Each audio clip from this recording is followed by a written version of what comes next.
بسم الله الرحمن الرحيم ومن أحسن قولا ممن دعا إلى الله وعمل صالحا وقال إنني من المسلمين.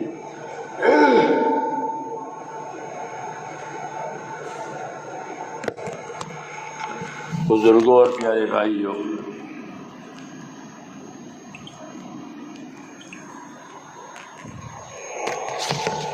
ہم کو اللہ تبارک و تعالیٰ نے اپنی نعمتوں سے نواز رکھا ہے.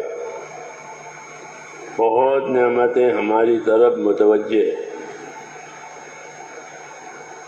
تو ایک تو ہماری طرف اللہ کی نعمتیں متوجہ ہیں.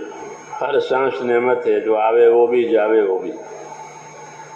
پھر ہر دن نعمت ہے جو زندگی میں ملتا ہے. پھر روزی نعمت ہے، پھر اولاد نعمت ہے، پھر تندرستی نعمت ہے. کتنے نعمتیں ہیں، کون گنے گا اس کو؟ تو ہماری طرف ایک تو نعمتیں متوجہ ہوتی ہے. دوسری چیز ہماری طرف اللہ تعالیٰ کے حکم متوجہ ہوتے ہیں. روایتوں میں پڑھنے کہ نماز کے وقت فرشتہ کہتا ہے کہ اٹھو، اپنے اوپر دوزخ کی آگ جلا رکھی ہے، اس کو بجھاؤ، نماز پڑھو.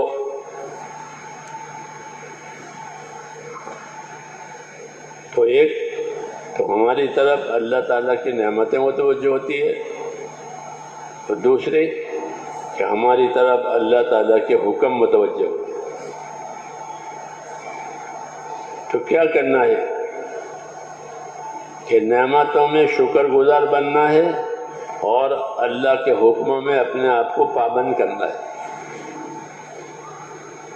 کہ نعمتوں میں شکر گزار بنو. کیونکہ نعمت کی تاثیر یہ ہے کہ وہ آدمی کو غافل کرتی ہے. نعمتوں میں غافل کرنے کی تاثیر ہے.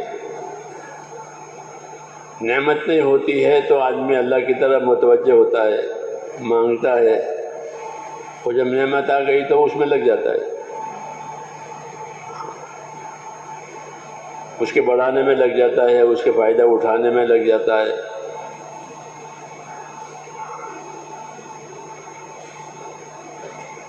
حالانکہ نعمت کا تقاضا وہ اللہ تعالیٰ کا شکر کرنا ہے کہ نعمتیں آئیں تو اللہ تعالیٰ کا شکر کرو، زبان سے بھی، دل سے بھی اور عمل سے بھی، تینوں طریقے سے. زبان سے اللہ کا شکر کرو کہ جو کلمات شکر کے ہم کو سکھائے ہیں رسول صلی اللہ علیہ وسلم نے، وہ کہو زبان سے. حضور صلی اللہ علیہ وسلم نے شکر کے طریقے سکھائے ہیں. زبان سے شکر کرنا، کھانا کھانے کے بعد اور پانی پینے کے بعد اور سو کر اٹھنے کے بعد مختلف کلمات سکھائے ہیں کہ اس طرح سے اللہ تعالیٰ کا شکر ادا کرو.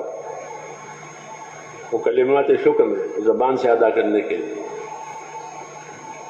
دوسرا شکر دل سے ادا کرنا ہے کہ دل سے اس بات کو اقرار کرنا، دل سے اس بات کا یقین کرنا کہ میرے پاس جو کچھ ہے وہ مجھ کو میرے اللہ نے دیا ہے، اور وہی دے رہا ہے، وہی دے گا اور کوئی نہیں دے گا. اور جب تک وہ چاہے گا مجھ کو اس کا نفع رہے گا، جب نہیں چاہے گا تو مجھے اس کا کوئی نفع نہیں ہوگا.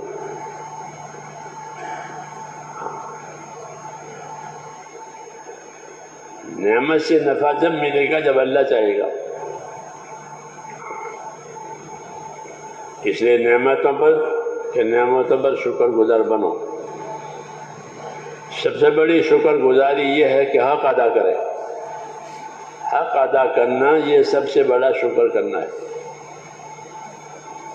اس لیے کہ دنیا کو اللہ تعالیٰ نے حقوق ادا کرنے کی جگہ بتایا ہے کہ یہاں حقوق ادا کیے جائیں گے، اور آخرت میں اس کا بدلہ ملے گا. تو دنیا کو حقوق ادا کرنے کی جگہ بتایا ہے اور آخرت کو بدلہ پانے کی جگہ بتایا. اس لیے حق بھی ادا ہو جاوے اور بدلہ بھی مل جاوے، یہ ہوئی کامیابی. حق ادا نہیں ہوا، بدلہ بھی نہیں ملا، یہ ناکامی ہوئی۔ اس لیے کہ اصل کامیابی جو ہے وہ تو آخرت کی ہے، دنیا میں گزارے کے لیے دی ہے، وہ گزرتی ہے، اس کا کام ہی گزرنا ہے۔ کوئی حاکم بنے، کوئی تاجر بنے، کوئی زمیندار بنے، مالدار بنے، گزرے گی اس کی دنیا، جتنی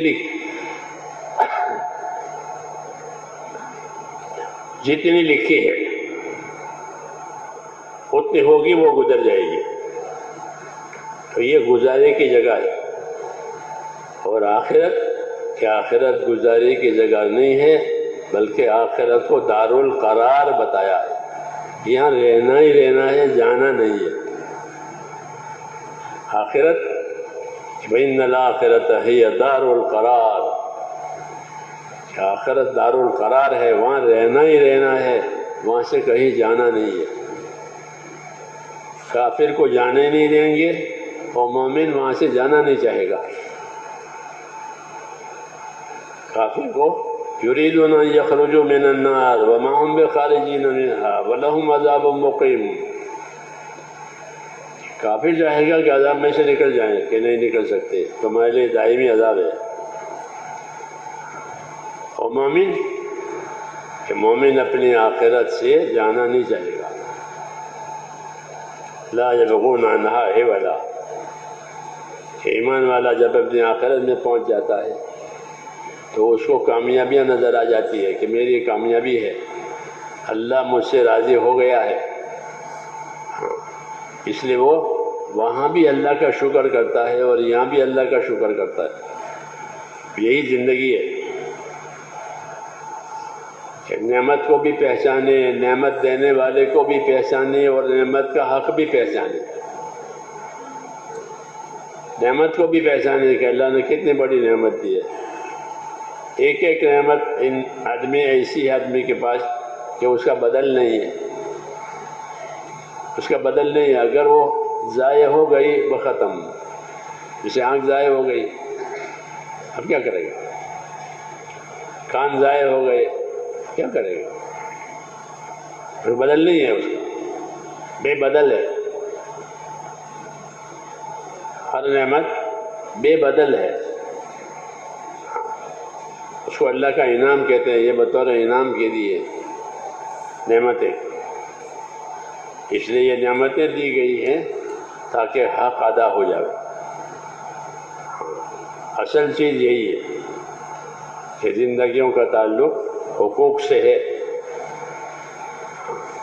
مگر ہم نے زندگیوں کا تعلق مزوں سے کر دیا ہے، مزے، کھانے کے، پینے کے، پہننے کے، اوڑھنے کے، مزے۔ جب یہ بات ہو جاتی ہے پھر حقوق ادا نہیں ہوتے، پھر اس کی ترقی کی فکر ہو جاتی ہے کہ میری دنیا میں مجھے ترقی ملے، میری دنیا کو ترقی ملے۔ اس لیے دعوت میں آخرت کو یاد دلایا جاتا ہے، دعوت اسی کی ہے کہ تم کو آخرت کے لیے پیدا کیا ہے۔ حدیث شریف میں رسول صلی اللہ علیہ وسلم نے یہی بات فرمائی کہ اللہ نے دنیا کو تمہارے لیے پیدا کیا ہے لیکن تم کو آخرت کے لیے پیدا کیا ہے۔ دنیا کسی جانور کے لیے نہیں، کسی جنات کے لیے نہیں، کسی فرشتے کے لیے نہیں، تو کس کے لیے؟ کہ دنیا کو اللہ نے انسان کے لیے پیدا کیا۔ یہاں کا سونا ہو، یہاں کی چاندی ہو، یہاں کے ہیرے جواہرات ہو، وہ ہر چیز اس کے لیے پیدا کی ہے۔ کتنا بڑا احسان ہے، کتنا بڑا احسان ہے کہ یہاں کی ہر چیز تمہارے لیے پیدا کر دی ہے، اور خالی پیدا نہیں کی ہے بلکہ فرمایا پیدا کر کے تمہارے کام میں لگائی ہے۔ کوئی چیز انکار نہیں کرے گی اس کے آپ کے کام سے، وہ تیار ہے۔ آپ گھوڑے پہ بیٹھ جاؤ گے تو گھوڑا فوراً چلے گا، کچھ نہیں کہہ سکتا وہ فوراً چلے گا چلو، کیوں کہ اس کو اس کے لیے پیدا کیا ہے، اس کو تسخیر کہتے ہیں۔ تسخیر یعنی کام میں لگایا ہے، کام میں لگایا ہے، ہر چیز کو، ہر سبب کو اللہ نے اپنی قدرت سے ہمارے کام میں لگا دیا ہے، سورج ہو، چاند ہو، زمین آسمان، ہر چیز۔ بعض چیزوں کا کام ہم جانتے ہیں، بعض چیزوں کا کام نہیں جانتے۔ اس کا کیا کام ہے؟ انہیں یہ بھی تمہارے لیے پیدا کیا۔ آدمی جانتا نہیں ہے، اس لیے کہتے ہیں کہ اس سے کوئی کام نہیں ہے، بیکار ہے، کہنا بیکار نہیں ہے، یہ بھی تمہارے کام کے لیے ہے، اور اس کے ذمہ جو کام کیا ہے وہ کام وہ جانتا ہے کہ میرے ذمہ کیا کام ہے، اس لیے جب اس سے وہ کام لیا جائے گا تو وہ کام کرے گا، اس کو اس کے لیے پیدا کیا ہے۔ تو یہ دوسری نعمت ہے، ایک تو ہمارے لیے پیدا کیا اور پھر ہمارے کام میں لگایا، تسخیر کہتے ہیں اس کو، کہ تمہارے کام میں لگا دیا ہے۔ تو جب سارے اسباب ہمارے لیے اور ہمارے کام کے لیے، تو ہم کس کام کے لیے؟ پھر ہم کس کام کے لیے؟ کیا ہم اللہ تعالیٰ کے مہمان ہیں؟ کھاؤ پیو اور کوئی مہمان کو کوئی کام نہیں؟ انہیں ایسا نہیں ہے، بلکہ ہم کو یہ ساری نعمتیں ذمہ داریوں کے عوض میں دی ہے کہ تمہارے اوپر کچھ ذمہ داریاں ہیں، وہ ذمہ داری تم پوری کرو، یہ ساری چیزیں ہم دیں گے۔ جیسے نوکروں کو دیتے ہیں، گاڑی بھی دیتے ہیں، گھر بھی دیتے ہیں، تنخواہ بھی دیتے ہیں، اور بہت سی سہولتیں جتنے کام کے حساب سے اس کو دیتے ہیں کہ وہ کام کرے گا، یہ سہولت ہے اس کے لیے۔ یہ طریقہ ہے کہ اسباب ہمارے لیے پیدا کیے ہیں اور ہم کو اپنے حکموں کو پورا کرنے کے لیے پیدا کیا ہے۔ یہ دعوت ہے کہ تمام اسباب تمہارے لیے اور تم حکموں کو پیدا کرنے کے لیے، حکموں کو پورا کرنے کے لیے ہو۔ جس شعبے میں رہو اس شعبے کے حکم معلوم کرو اور پورا کرو، یہ ذمہ داری ہے۔ جس شعبے میں رہو، کہ حکومت کا شعبہ ہے کہ ٹھیک ہے حکومت کرو، پھر حکومت میں کیا ذمہ داری ہے وہ پوری کرو، تو حکومت کے راستے سے کامیابی مل جائے گی، اور حکومت میں پوری نہیں کی تو ذمہ داری کہ اللہ حکومت میں ہی ناکام بنائے گا، حکومت دے کر ناکام بنائے گا۔ اس لیے اللہ تعالیٰ نے حکومت والوں کے حالت قرآن کریم میں ذکر کیے کہ دیکھو یہ حکومت والے، ان کو حکومتیں دی تھی، ان کو عہدے دیے تھے، ان کو اختیارات دیے تھے، انہوں نے یہ کیا۔ جب انہوں نے یہ کیا تو یہ اپنے حکومت سے کامیاب نہیں ہوئے، بلکہ حکومت کی وجہ سے ناکام ہوئے۔ آج بھی وہی بات ہے، یہ نہیں کہ یہ پہلے زمانے کی باتیں ہیں، ایسا نہیں ہے۔ اللہ کی بات ہر وقت کی ہے، ہر وقت چلے گی، وہ میں کوئی تبدیلی نہیں ہوگی۔ لا تبدیل لکلمات اللہ، کہ اللہ کے کلمات میں، اللہ کی بات میں تبدیلی نہیں ہوتی کہ کبھی کچھ کہ نہیں، ایک ہی بات شروع سے لے کر آخر تک ایک ہی بات ہے۔ وہ بات یہ ہے کہ حکم سے کامیابی ہوگی، حکم توڑنے سے ناکامی ہوگی، یہ سب کے لیے، یہ سب کے لیے۔ باقی جو شعبے بنے ہوئے ہیں، حکومت کا شعبہ، زمینداری کا شعبہ، تجارت کا شعبہ، مزدوری کا شعبہ، یہ سب شعبے بنے، یہ تو روزی کے لیے اور ضرورت کے لیے بنے ہیں۔ کس کے لیے؟ روزی کے لیے، ضرورت کے لیے یہ بنے ہوئے ہیں۔ ہاں، اور مقصود ان تمام شعبوں سے یہ ہے کہ جو جس شعبے میں رہے اس شعبے میں جو اللہ تعالیٰ کے حکم ہیں وہ دیکھے۔ اگر وہ اللہ تعالیٰ کے حکموں کو نہیں دیکھے گا تو اللہ اپنی قدرت سے جس طرح اس کو اس شعبے میں رکھا ہے اپنی قدرت سے اسی شعبے میں اسے نامراد بنائے گا۔ اس لیے نامراد ہونے والوں کے قصے ذکر کیے ہیں،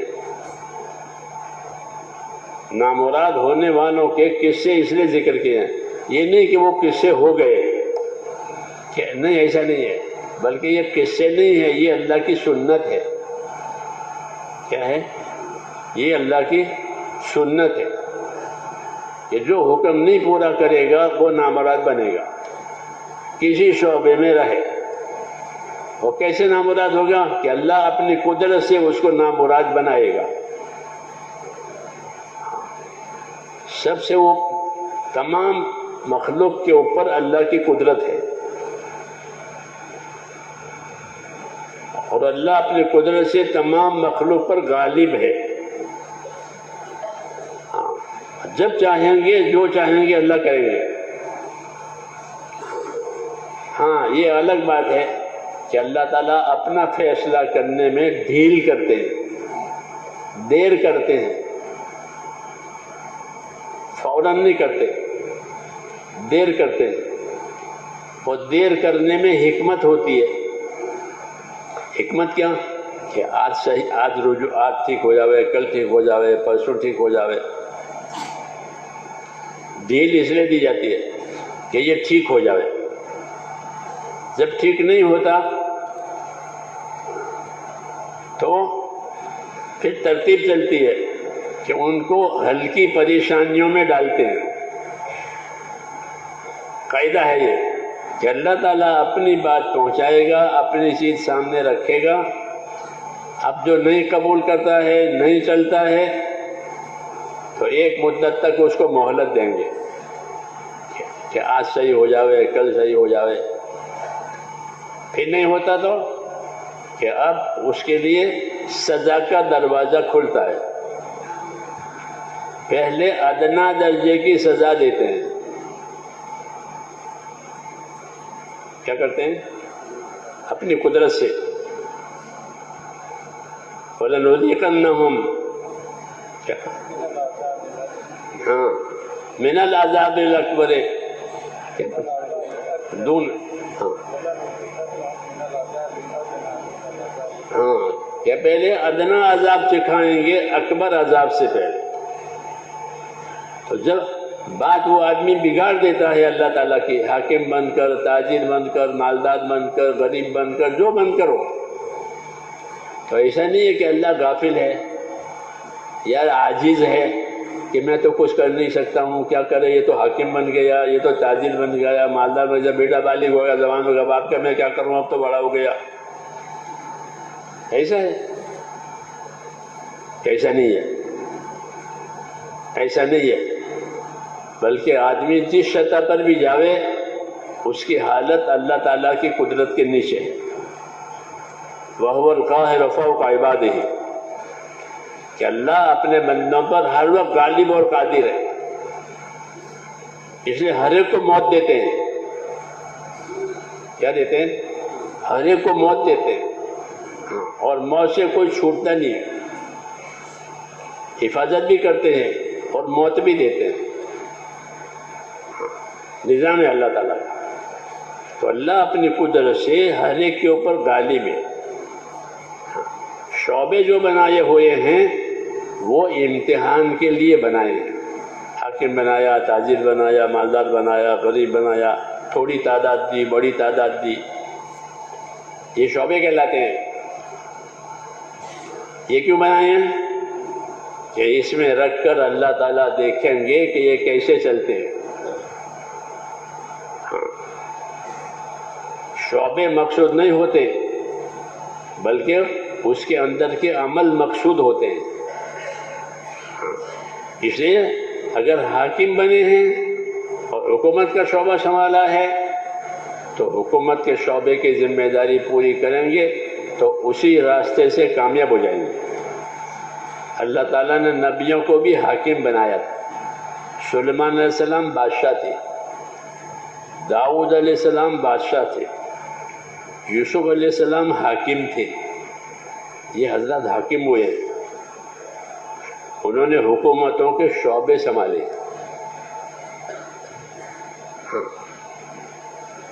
لیکن کیسے سنبھالے کہ حکومت ہوتے ہوئے کیا ذمہ داری ہے وہ بتانے کے لیے ان کو حاکم بنایا تھا کہ تم یہ دنیا کو بتاؤ کہ حاکم ہوتے ہوئے کیا ذمہ داری ہے، اور پھر اس کو پوری کر کے دکھاؤ۔ جب اسے پوری کر کے دکھاؤ گے تو تمہاری ذمہ داری پوری ہو جائے گی، ہم تمہیں حکومتوں میں کامیاب کریں گے۔ داؤد علیہ السلام کو حاکم بنایا، خلیفہ قرآن شریف میں، ہاں ایسا حاکم بنایا داؤد علیہ السلام کو کہ سارے بنی اسرائیل ان کے ہاتھ پر متفق ہو گئے۔ بنی اسرائیل کے نبیوں میں سے ہے داؤد علیہ السلام، ورنہ بنی اسرائیل کسی پر متفق نہیں ہوتے، وہ ضدی ہیں اب تک۔ جی ہاں، جی ہاں، ان کی ضد ہے، اللہ کی نہیں ماننے، باقی سب کی ماننے، یہ ان کی ضد ہے، اور ابھی تک ہے۔ تو نبیوں سے ضد کرتے رہتے،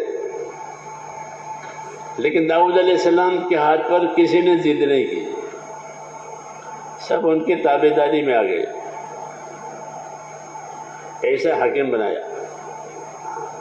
پھر داؤد علیہ السلام نے اپنی حکومت چلائی، ان کو زبور ملی تھی، تو زبور کی تبلیغ بھی کرتے تھے، زبور کی تعلیم بھی دیتے تھے، زبور کی روشنی میں عبادت بھی کرتے تھے اور اپنی حکومت بھی کرتے تھے۔ اس لیے ان کو حکومت دے کر اللہ نے کامیاب کیا اور دنیا والوں کو نمونہ بتایا کہ یہ طریقہ ہے، اور بڑی حکومت تھی۔ جی، سلیمان علیہ السلام کی حکومت ان سے بھی بڑی تھی، جناتوں پر، فرشتوں اور پرندوں پر، ہواؤں پر ان کا قبضہ تھا، اللہ نے دیا تھا۔ تو انہوں نے اپنی زندگیاں اس شعبے میں ایسے بنائی، تابعداری والی، تو اللہ نے ان کو کامیاب کیا اپنے شعبوں میں، تاکہ دنیا والوں کو نمونہ ملے کہ حکومت کے شعبے میں اس طرح رہتے ہیں، انصاف کے ساتھ، احسان کے ساتھ، حقوق کی ادائیگی کے ساتھ، ہاں، کہ کسی پر کوئی ظلم نہ ہو، ہر ایک کا حق پہنچ جاوے۔ یہ مثال کے طور پر ہے کہ جس شعبے میں رہے اس شعبے کا دین سنبھالے، حاکم بنے تو حکومت کا دین سنبھالے، تاجر بنے تو تجارت کا دین سنبھالے۔ تجارت خالی مال کمانے کے لیے نہیں ہوتی، بلکہ جس طرح تجارت مال کمانے کے لیے ہوتی ہے، تجارت کا دین ادا کرنے کے لیے بھی ہوتی ہے، کہ تجارت میں تجارت کا دین ادا کرو، تجارت میں جو تجارت کا دین ہے اس ذمہ داری کو پوری کرو۔ ہاں، پھر تاجر کو کہ تاجر کو اللہ تجارت کے راستے سے کامیاب کر دیں گے۔ یہ سب شعبے ناکام بنانے کے لیے نہیں ہیں، دنیا داری نہیں ہے، بلکہ اس کی دعوت ہے ان کو کہ تم اپنے شعبے میں رہ کر اللہ کے حقوق کو، بندوں کے حقوق کو پہچانو، اور پہچان کر کے ادا کرو، تو پھر تمہارے حالات اس میں اللہ صحیح کریں گے۔ اللہ کی ایک ترتیب یہ ہوتی ہے کہ اللہ تعالیٰ حالات جلدی نہیں بگاڑتے، چلنے دیتے ہیں، مہلت دیتے ہیں، آج نہیں تو کل، کل نہیں تو پرسوں زندگی بدلے۔ اس میں آدمی دھوکہ کھاتا ہے کہ کچھ ہوتا نہیں، یہ تو کہتے رہتے ہیں، اپنا کرو۔ یہ کہا نبیوں کو بھی کہتے ہیں یہ کہ پرانی باتیں ان کی ہے، کہانیاں، اساطیر الاولین، پرانی باتیں ہیں، یہ کہتے رہتے ہیں، اپنا کام کرو۔ یہ آج بھی میرے دوستوں یہی ہے کہ اپنی غفلت سے انسان یہ کہتا ہے کچھ نہیں ہے، اپنا جو چاہو کرو۔ ایسا نہیں ہے، بلکہ اللہ تعالیٰ مہلت دیتے ہیں، موقع دیتے ہیں اور اپنی بات پہنچاتے ہیں۔ ہر ایک کو بات پہنچاوے کہ صحیح طریقہ کیا ہے، صحیح ذمہ داری کیا ہے. یہ بات اللہ تعالیٰ کی طرف سے پہنچتی ہے. جب تک بات نہ پہنچ جاوے، جب تک بات اس کی سمجھ میں نہ آوے، وہاں تک اللہ سزا کا معاملہ نہیں کرتے. میری بات سمجھ آ رہی ہے؟ اپنی بات اللہ پہنچاتے ہیں ہر ایک کو. پھر وہ نہیں مانتا، اب بات بدلے گی. اس لیے کہا وَمَا كُنَّا مُعَذِّبِينَ حَتَّى نَبْعَثَ رَسُولًا. جب تک ہم اپنا پیغام رسولوں کے ذریعے سے نہ پہنچاویں وہاں تک ہم سزا نہیں دیتے. پہلے ہماری بات پہنچ جائے، صحیح صورت سامنے آ جائے، پھر دیکھتے ہیں کہ عمل کرتا ہے کہ نہیں کرتا. ہاں، اگر عمل کرتا ہے تو اسی شعبے میں اس کو اپنی قدرت سے کامیاب کرتے ہیں. عمل نہیں کرتا ہے بلکہ حکم توڑتا ہے، حکم چھوڑتا ہے، تو اس کو موقع دیں گے سمجھنے کا، عمل کرنے کا. پھر جب اس کی نافرمانی ایک حد پر پہنچ جاتی ہے پھر اللہ تعالیٰ ان کے حالات کو توڑتے ہیں. ہاں، کوئی بھی ہو کہ اب ان کی نافرمانی ایک حالت پر پہنچ گئی ہے، ان کا فساد ایک حد پر پہنچ گیا ہے. جب ان کا فساد، ان کا ظلم، ان کا بگاڑ ایک حد پر پہنچ جاتا ہے پھر اللہ تعالیٰ ناکامیاں ڈالتے ہیں.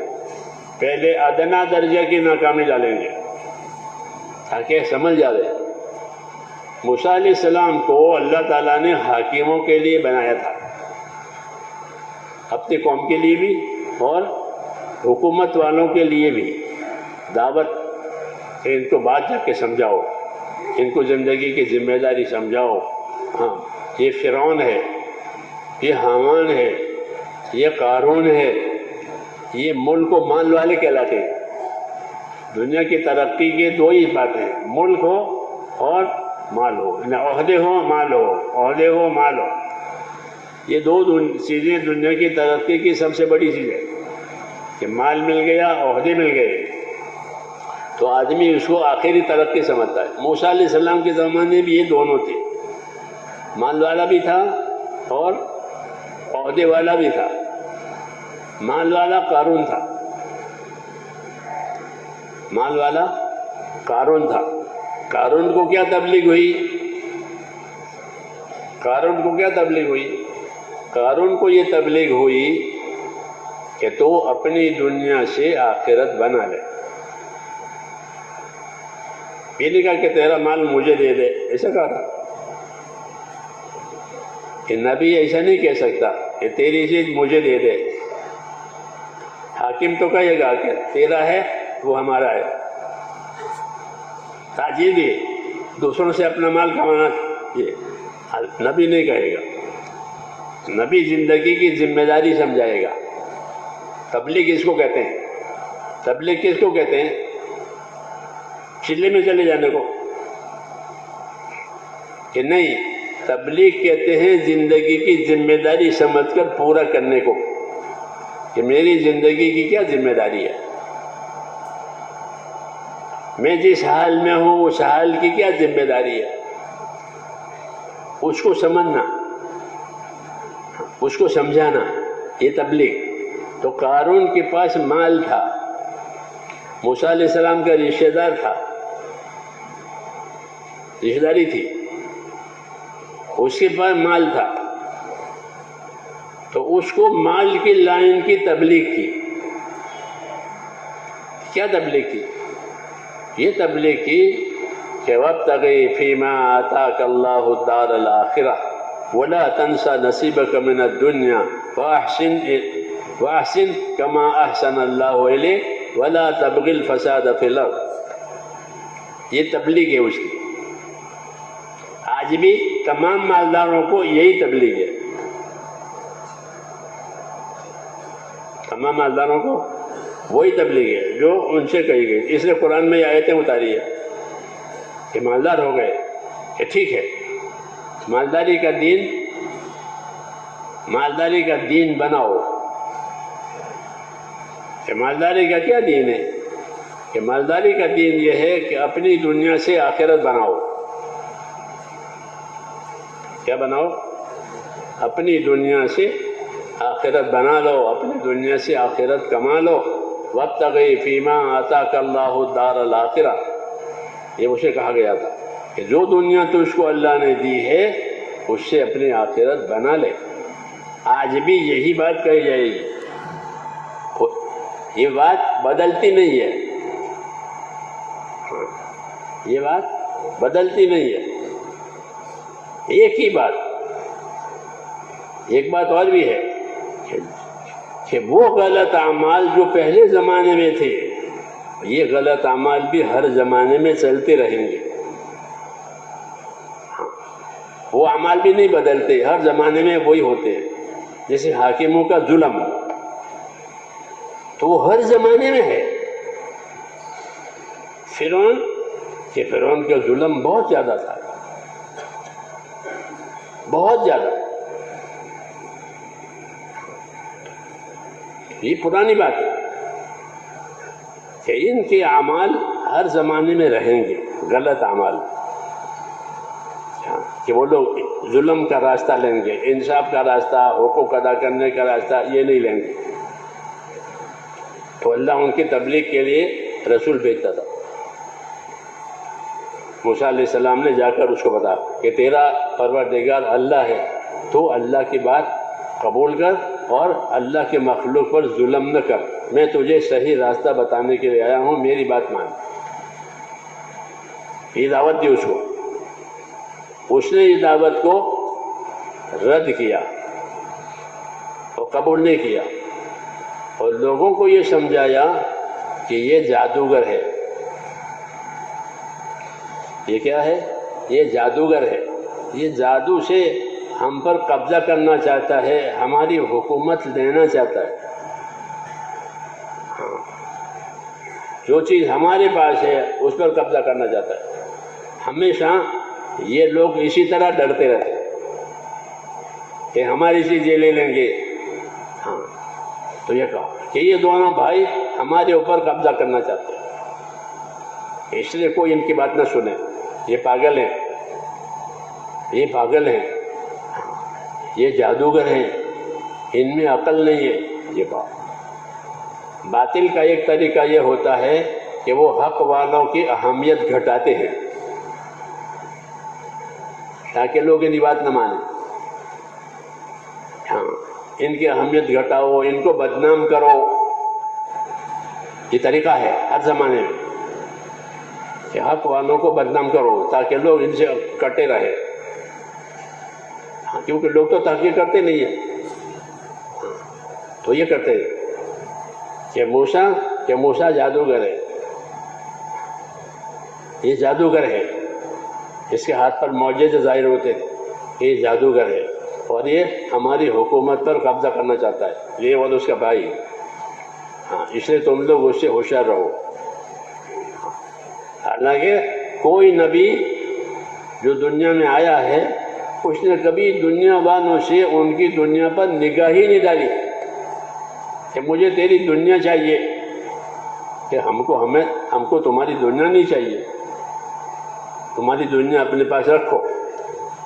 مولانا یوسف صاحب یہی کہتے تھے کہ ہم حکومت نہیں چاہتے کہ ہم کو حکومت ملے، مگر ہم یہ چاہتے ہیں حکومت والے ہم سے پوچھ کر حکومت کریں تو ہم ان کو صحیح راستہ بتائیں گے. کہ ہم حاکم بننا نہیں چاہتے، لیکن کیا یہ ہم سے پوچھے کہ صحیح راستہ کیا ہے تو ہم تو اس کو صحیح راستہ بتائیں گے. جیسے ڈاکٹر علاج بتاتا ہے کہ آپ کا علاج یہ ہے، آپ کی بیماری کا علاج یہ ہے تاکہ آپ تندرست رہو. ایسے ہی نبی ان کی خامیاں، ان کی خرابیاں ان کی شعبے میں سے دور کرنا چاہتے کہ تمہارے شعبے میں کوئی خرابی نہ آئے. یہاں موسیٰ علیہ السلام یہ کہتے کہ تو نے مخلوق پر بہت ظلم کر رکھا ہے، تو اللہ سے ڈر اور اللہ کا بندہ بن. یہ کہا تھا اسے، مخلوق پر ظلم مت کر، ان کو تو نے بہت دبا رکھا ہے، یہ نہ کر۔ تو یہ بات اس کو گوارا نہیں تھی، اس لیے اس نے موسیٰ علیہ السلام کے خلاف بہت سی باتیں چلائی۔ تو نبیوں کا طریقہ یہ ہے کہ وہ مقابلہ کرنے کے بجائے صبر کرتے ہیں۔ کیا کرتے ہیں؟ صبر کرتے ہیں کہ صبر کرو، صبر کرو، صبر کرو۔ اپنی قوم سے بھی کہتے ہیں موسیٰ علیہ السلام کہ تم صبر کرو اور اپنے دین پر قائم رہو، اللہ تعالیٰ حالات بدلنے والے ہیں۔ موسیٰ علیہ السلام کے قوم نے موسیٰ علیہ السلام سے یہ کہا کہ آپ دعوت لے کر آئے تب بھی ہم تو پریشانی میں ہیں، اور آپ نہیں تھے تب بھی پریشانی میں ہم تو تھے۔ اوذینا من قبل ان تأتینا ومن بعد ما جئتنا، کہ آپ کی دعوت تبلیغ نہیں تھی تب بھی ہم تو ظلم میں تھے، آپ کی دعوت تبلیغ ہوئی تو بھی ہم ظلم میں۔ تو فرمایا تم صبر کرو، اللہ حالات بدلنے والے ہیں۔ صبر کرنے کا کیا مطلب ہے؟ صبر کرنے کا مطلب یہ ہوتا ہے کہ جو کام تمہارے ذمے ہے اس پر خاموشی کے ساتھ قائم رہو، پابند رہو۔ جب تمہاری پابندی وہاں تک پہنچ جائے گی جتنی اللہ چاہتے ہیں، یہ قاعدہ ہے کہ پابند ہونے والوں کی پابندیاں، قربانی دینے والے کی قربانیاں اس حد پر پہنچ جائے گی جو حد اللہ چاہتے ہیں، تو فیصلہ ہو جائے گا۔ ہم جلدی کرتے ہیں کہ ابھی ہو جاوے، ابھی ہو جاوے، ایسا نہیں ہوگا، ایک مقدار ہے۔ حضور صلی اللہ علیہ وسلم صحابہ سے بھی یہی کہتے تھے، صحابہ نے شکایت کی تھی کہ ہم بہت پریشان ہیں، بڑا ظلم ہے، بڑی بھوک ہے، بڑی تنگی ہے، بڑا خوف ہے، آرام نہیں ہے، آپ دعا کیوں نہیں کرتے؟ یہ کہہ رہے آپ دعا کیوں نہیں فرماتے، آپ مدد کیوں نہیں اترواتے؟ یہ شکایت لائے تھے، اور لانی بھی چاہیے، بڑوں کے پاس تو شکایت لے کر جا سکتے ہیں، بچے باپ کے پاس جاتے تھے کہ ہو گیا یہ ہو گیا۔ تو حضور صلی اللہ علیہ وسلم نے ان کو کیا جواب دیا؟ حضور صلی اللہ علیہ وسلم نے ان کو تسلی کا جواب نہیں دیا بلکہ ذمہ داری کا جواب دیا۔ کیا جواب دیا؟ ذمہ داری کا جواب۔ ایک تو تسلی ہے کہ دیکھو بھائی اچھا ہو جائے گا، سر پر ہاتھ پھیر دیا، ایسا نہیں کیا، بلکہ یوں فرمایا کہ کیا بات کرتے ہو، تم سے پہلے زمانے کے لوگوں پر تو اتنی تکلیف آئی تھی کہ ان کو لوگوں نے آرے سے سیدھا چیر دیا تھا، 2 ٹکڑے ہو گئے، اور لوہے کی کنگھیوں سے ان کو چھیل دیا گیا۔ تمہارے ساتھ ایسا ہوا ہے کہ نہ؟ ایسا تو نہیں ہوا، کہ تمہارا معاملہ تو ہلکا ہے، کہ تم کو بھوک ہے، خوف ہے۔ یہ بات تربیت کی بات کہلاتی ہے۔ کس کی؟ تربیت کی بات، کہ تمہارا معاملہ ہلکا ہے، باقی رہا تمہاری حالت بے شک دکھی ہے، تو فرمایا گھبراؤ مت، حالات بدلنے والے ہیں۔ آج بھی ہم یہی کہیں گے کہ کوئی نہ گھبراوے، حالات بدلنے والے ہیں۔ ہاں، نبی کی بات وقتی نہیں ہوتی، وقتی نہیں ہوتی، ٹائم پر ایک بات کہہ کے نا، اصولی ہوتی ہے۔ کیا ہوتی ہے؟ اصولی بات۔ اصولی بات بدلتی ہے؟ اصولی بات نہیں بدلتی، وہ ہر زمانے میں رہتی ہے۔ جیسے کہ بھائی پانی سے زندگی ہے، پانی نہیں ہے تو آدمی مر جائے گا، حیوان بھی مر جائے گا، جانور بھی سوکھ جائیں گے، وہ درخت بھی سوکھ جائیں گے۔ پانی سے حیات ہے، اصولی بات ہے، تو یہ بدلتی نہیں ہے۔ ایسے ہی نبی کی بات ہوتی ہے۔ تو حضور نے فرمایا کہ تم تو جلدی کر رہے ہو، شکایت لائے تھے، تو شکایت کے جواب میں تربیت کا جواب دیا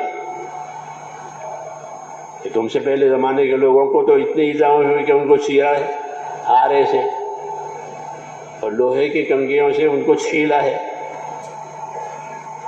تمہارے ساتھ ایسا ہوا ہے کہ نا؟ ہمارے ساتھ ایسا تو نہیں ہوا، کہ تمہارا معاملہ ہلکا ہے، باقی تم پریشانی میں ہو تو تم گھبراؤ مت، حالات بدلنے والے ہیں۔ کہ اللہ کی دستور ہے کہ اللہ حالات کو بدلتے ہیں۔ تلک الایام نداولها بین الناس، یہ اصول ہے ادب کہ یہ حالات ہیں جو ہم لوگوں کے درمیان میں بدلتے ہیں.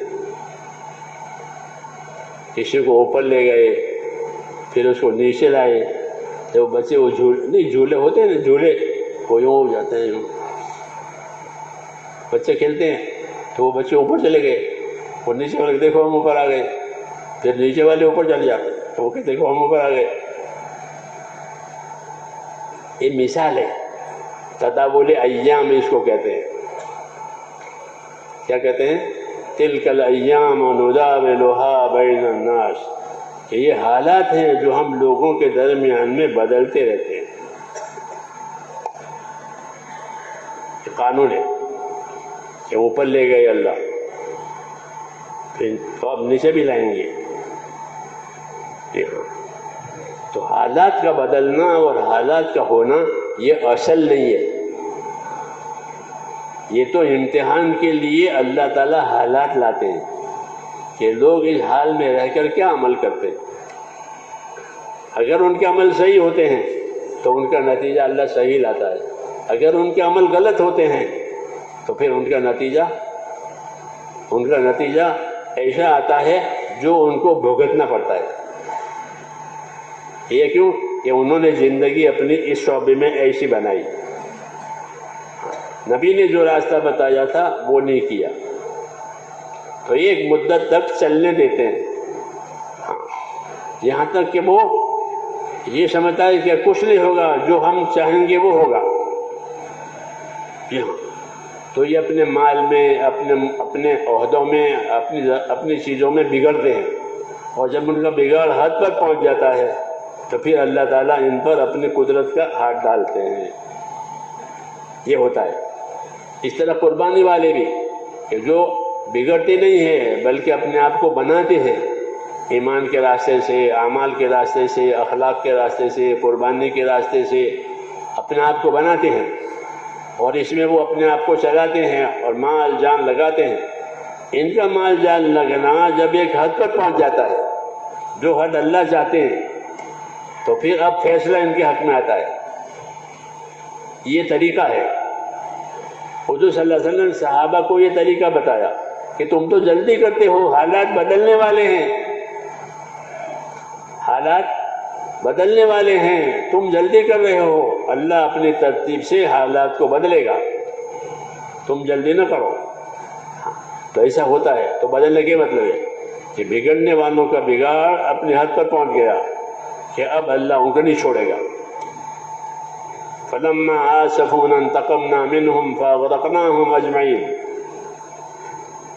فرعون کے بارے میں کہا اور اسی قوم کے بارے میں کہا کہ انہوں نے جب ہم کو ناراض کیا، ہم کو غصہ دلایا، تو ہم نے ان سے بدلہ لیا اور ان سب کو ہلاک کر دیا. تو جب ان کی نافرمانی یہ حد پر پہنچ گئی، پھر اللہ نے ان پر ہاتھ ڈالا، اور ہاتھ ڈال کر ان کو تہس نہس کر دیا، ان کی حیثیت ختم ہو گئی. ایسے ہی دینداروں کی بات بھی ہے کہ دیندار اپنی محنت میں، اپنی قربانی میں، اپنی اخلاص میں، اپنی عبادت میں ایک حد پر پہنچ جائیں گے جو حد اللہ تعالیٰ چاہتے ہیں، تو پھر ان کے حالات پر اللہ تعالیٰ رحم کی نظر ڈال کر ان کو کامیاب کرے گا. صحابہ کرام کے ساتھ یہ ہوا کہ مکے کی زندگی بہت کڑوی، پھر مکے جانے سے مدینے جانے کے بعد 5 سال بھی بہت کڑوے گزرے. 13 اور 5 18 برس، 18 برس، 5 سال مدینے کے اور 13 سال، یہ بہت کٹھن گزرے ہیں یہ 18 برس. مگر اس کٹھن حالات میں یہ حضرات جو ہیں اطاعت پر قائم رہے. یہ کام تھا. اصل بات یہ ہے کہ حالات میں اپنے مقصد پر قائم رہے. مقصد پر قائم رہنے سے ان کی قربانیاں اجتماعی بنے گی. کیا بنے گی؟ اجتماعی قربانیاں، کہ سب کے سب ایک مقصد کے ساتھ ہیں، سب کے سب ایک طریقے کے ساتھ ہیں، تو ان کی قربانیاں اجتماعی بنیں گی۔ تو اس سال میں صحابہ کرام کی قربانیاں اجتماعی بنی۔ مہاجرین نے ہجرت کی۔ کیسے ہجرت کی؟ کہ ایسی ہجرت کی کہ فقیر ہو گئے۔ کیا ہو گئے؟ فقراء مہاجرین، حالانکہ فقیر نہیں تھے، فقیر نہیں تھے، بہت اچھی حالت تھی، کھاتے پیتے تھے، لیکن دین کے تقاضوں پر رہنے کی وجہ سے، قربانی کی وجہ سے نقصان ہوتا تھا زندگی میں، مال کا، دوسری چیزوں کا، یہاں تک کہ اب کچھ نہیں رہا، جو تھا وہ بھی انہوں نے لے لیا اور خالی ہاتھ ہو گئے، اور خالی ہاتھ ہو کر کے ہجرت کی، فقیری کی حالت میں ہجرت کی ہے۔ تو ہجرت کا یہ اونچا درجہ ہے۔ ایک تو تکلیف کی وجہ سے ہجرت کریں گے، وہ یہاں تک وہ بھی ٹھیک ہے، اور ایک ایسی ہجرت ہوئی کہ فقیر ہو گئے، یعنی محتاج ہو گئے، غریب ہو گئے۔ یہ ہجرت اعلیٰ درجے کی کہلاتی ہے۔ فقراء مہاجرین، ان کا نام ہی پڑا فقراء مہاجرین، حالانکہ وہ فقیر نہیں تھے، اچھی حیثیت تھی، لیکن ان پر اس کام کی قربانی کی وجہ سے اور ان کے ظلم کی وجہ سے فقیر آئے کہ ہجرت کی، تو جو مال ان کا تھا وہ انہوں نے قبضہ کر لیا، جو مکانات تھے ان پر قبضہ کر لیا، ان کو بیچ دیا، اب کچھ نہیں رہا، فقیر ہو گئے۔ تو فقیری کے ساتھ ہجرت کی ہے، یہ ہجرت اعلیٰ درجے کی ہوئی، فقراء مہاجرین۔ پھر ادھر انصار تھے، ان کی نصرت بھی اعلیٰ درجے کی تھی، ان کی نصرت اعلیٰ درجے کی۔ کہ اعلیٰ درجے کی نصرت کیا؟ کہ انہوں نے نصرت ایثار کے ساتھ کی۔ کس کے ساتھ؟ ایثار کے ساتھ، یعنی اپنی ضرورتوں کو نہیں دیکھا اور ان کی ضرورتوں کو دیکھا، مکانات بھی دیے، زمینیں بھی دی، مال بھی دیا، یہاں تک کہ عورت بھی دینے کو دے کہ میری 2 عورتیں ہیں، ایک آپ لے لو۔ یہ ایثار کہلاتا ہے کہ اپنی ضرورت کو بھی نہیں دیکھا اور ایثار کے ساتھ نصرت کی۔ تو مہاجرین نے فقیر کے ساتھ ہجرت کی اور انصار نے ایثار کے ساتھ نصرت کی۔ یہ اونچے درجے کی نصرت ہے کہ اپنی حاجتوں کو نہیں دیکھا، ان کی حاجتوں کو دیکھا، اس لیے ان پر اجاڑ آ گیا، بھوکے ہو گئے، ان کے بچے بھی بھوکے ہو گئے، اور ان کی مدد کی، دین کی مدد کی۔ تو یہ قربانی کا اونچا معیار ہو گیا۔ جب قربانی کا اونچا معیار ہو گیا تو تھوڑی ہی مدت میں پھر فیصلہ ہو گیا۔ یہ 5 سال رہے تکلیفوں میں مدینے جا کر کے۔ 5واں سال بہت سخت سال تھا، 5واں سال بہت سخت سال تھا۔ سارا عرب دشمن بنا ہوا،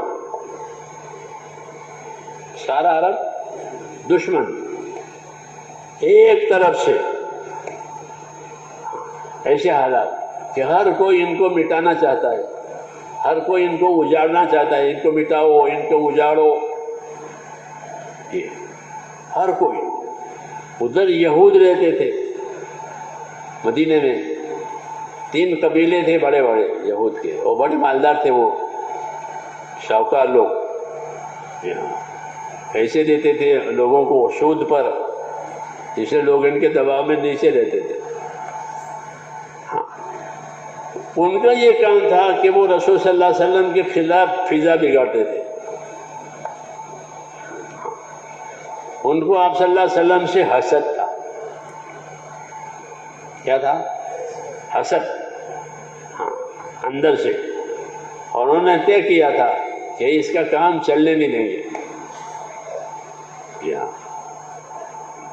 یہ ہوتا ہے، یہ باطل اپنی پوری طاقت لگاتا ہے۔ جب حضور صلی اللہ علیہ وسلم نے ہجرت کی ہے اور مغرب کے وقت میں قباء میں پہنچے ہیں، تو جو بڑے بڑے یہود تھے وہ آئے اور انہوں نے دیکھا، آپس میں کہنے لگے کہ یہی ہے وہ، کہ ہاں یہی وہ۔ جانتے تھے کہ یہ نبی ہیں، لیکن ان کی چلنے نہیں دینی ہے. یہ ہے بات ہر زمانے میں کہ یہ جانتے ہیں کہ نبی ہے، سچا ہے، لیکن ان کی بات چلنے نہیں دینی ہے، اپنے حسد کی وجہ سے، اپنی دشمنی کی وجہ سے. کہ اچھی جماعت ہے، ان کی جماعت بھی بہت سارے کیونکہ ایمان والے ہیں، اخلاص والے ہیں، اخلاق والے ہیں، یہ وہ جانتے تھے، وہ ان کے ساتھی بھی ایسے، لیکن ان کی بات چلنے نہیں دینی ہے. یہ ہر زمانے میں ہوتا ہے کہ بات بھی ٹھیک ہے، کام بھی ٹھیک ہے، لیکن ان کو چلنے نہیں دینا ہے. یہ ہر زمانے میں ہوتا ہے. حضور صلی اللہ علیہ وسلم کے ساتھ وہ ہوا جو پہلے ہوا تھا، ہمارے ساتھ وہ ہوا جو حضور صلی اللہ علیہ وسلم کے ساتھ ہوا. یہ طریقہ ہے. جو غلط اعمال پہلے سے چلے آ رہے ہیں وہ چلتے رہیں گے، وہ مٹتے نہیں ہیں. جیسے جو صحیح کام پہلے سے نبیوں کا چلا آ رہا ہے وہ بھی چلا آ رہا ہے، وہ بھی مٹتا نہیں ہے، وہ بھی چلتا رہتا ہے. اس طرح دنیا ایک اکھاڑا ہے. کیا ہے؟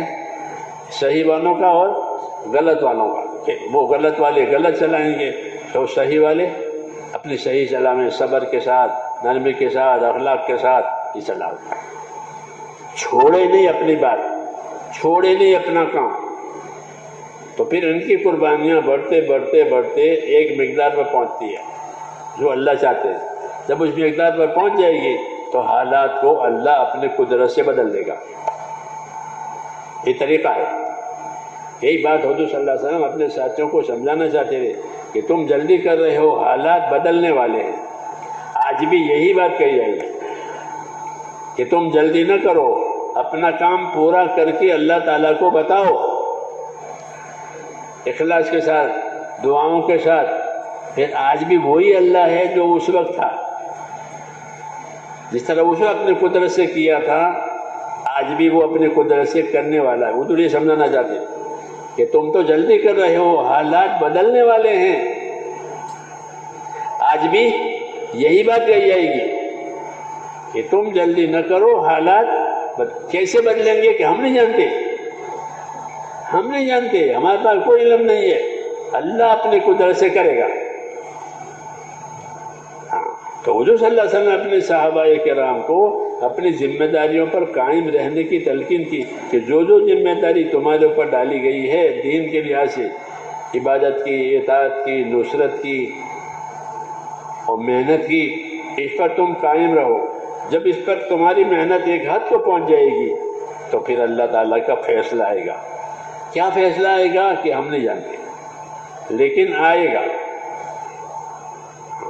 ہر نبی اس طرح کہتا تھا کہ اگر بگڑو گے تو بگاڑ کے لحاظ کا فیصلہ آئے گا، سزا کا فیصلہ آئے گا، اور بنو گے تو انعام کا فیصلہ آئے گا کہ تم بن گئے اپنی قربانیوں میں، اپنے اخلاص میں، اپنی عبادت میں، اپنے کام میں، تو تمہارے لیے کہ مدد کا فیصلہ آئے گا. مدد کے فیصلے میں یہ ہوتا ہے کہ جو مخالف تھے اللہ تعالیٰ ان کو ہی لے آئیں گے ہدایت دے کر کے. جیسے حضور صلی اللہ علیہ وسلم کے ساتھ ہوا کہ جو لوگ حضور صلی اللہ علیہ وسلم مخالف تھے، آپ کی قربانیوں کی وجہ سے جو مخالف تھے وہی ساتھ دینے کے لیے تیار ہو گئے. خالد بن ولید رضی اللہ عنہ وہ بہت طاقتور آدمی تھے اور بہت مخالف تھے. آپ ان کی زندگی پڑھو، بہت وہ اس کا موقع تلاش کرتے تھے کہ کوئی موقع ملے تو آپ کو ختم کرے. اس میں رہتے تھے وہ تھے بھی بہت طاقتور.